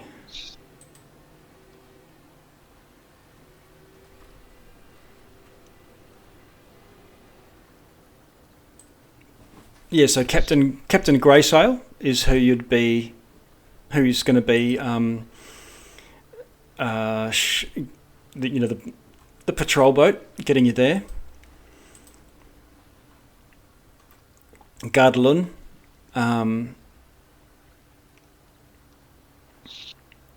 is ruled by Earl Olgrave Redax. You get an idea that the characters in that kingdom or earldom is sort of Viking-like in its culture. They don't have sailing ships; they have longboats. So, do they know why there was fatalities as a result of the ship beaching? Because it sounds a bit odd. Yeah, whatever came off the ship looks like it started killing everyone. Right, like killing things. Right. Yep. They don't know. No one's seen what that is. Like they don't know what I'm basically asking. What do we expect to run into? So that if anyone needs to, there's no other anything we can. Yeah. This was like from a raven, so very small message, and Sure. we expect to drop you at take you to the Gardalun, to meet with the Earl and find out more from there once you talk to the Earl. Okay, fair enough. But they're not intending to go straight to the place where this ship is supposed to have crashed. Yeah. Sounds good. Yeah, so I think that's if you're happy with that, you can strike the deal and head back to where you've got some lodgings. Maybe give advice to this crew that you're taking on, that it'll probably be whatever it is, a week or so before you'll be ready to set sail. Yep. Okay. All right. Sound good, everybody? And then sell everything we can and work out after between what we want to do with any of the money. Yep. Yep. Yeah, don't know if you want to. Yeah, so with we get the ship fixed for free now. Basically. Yeah. Nice.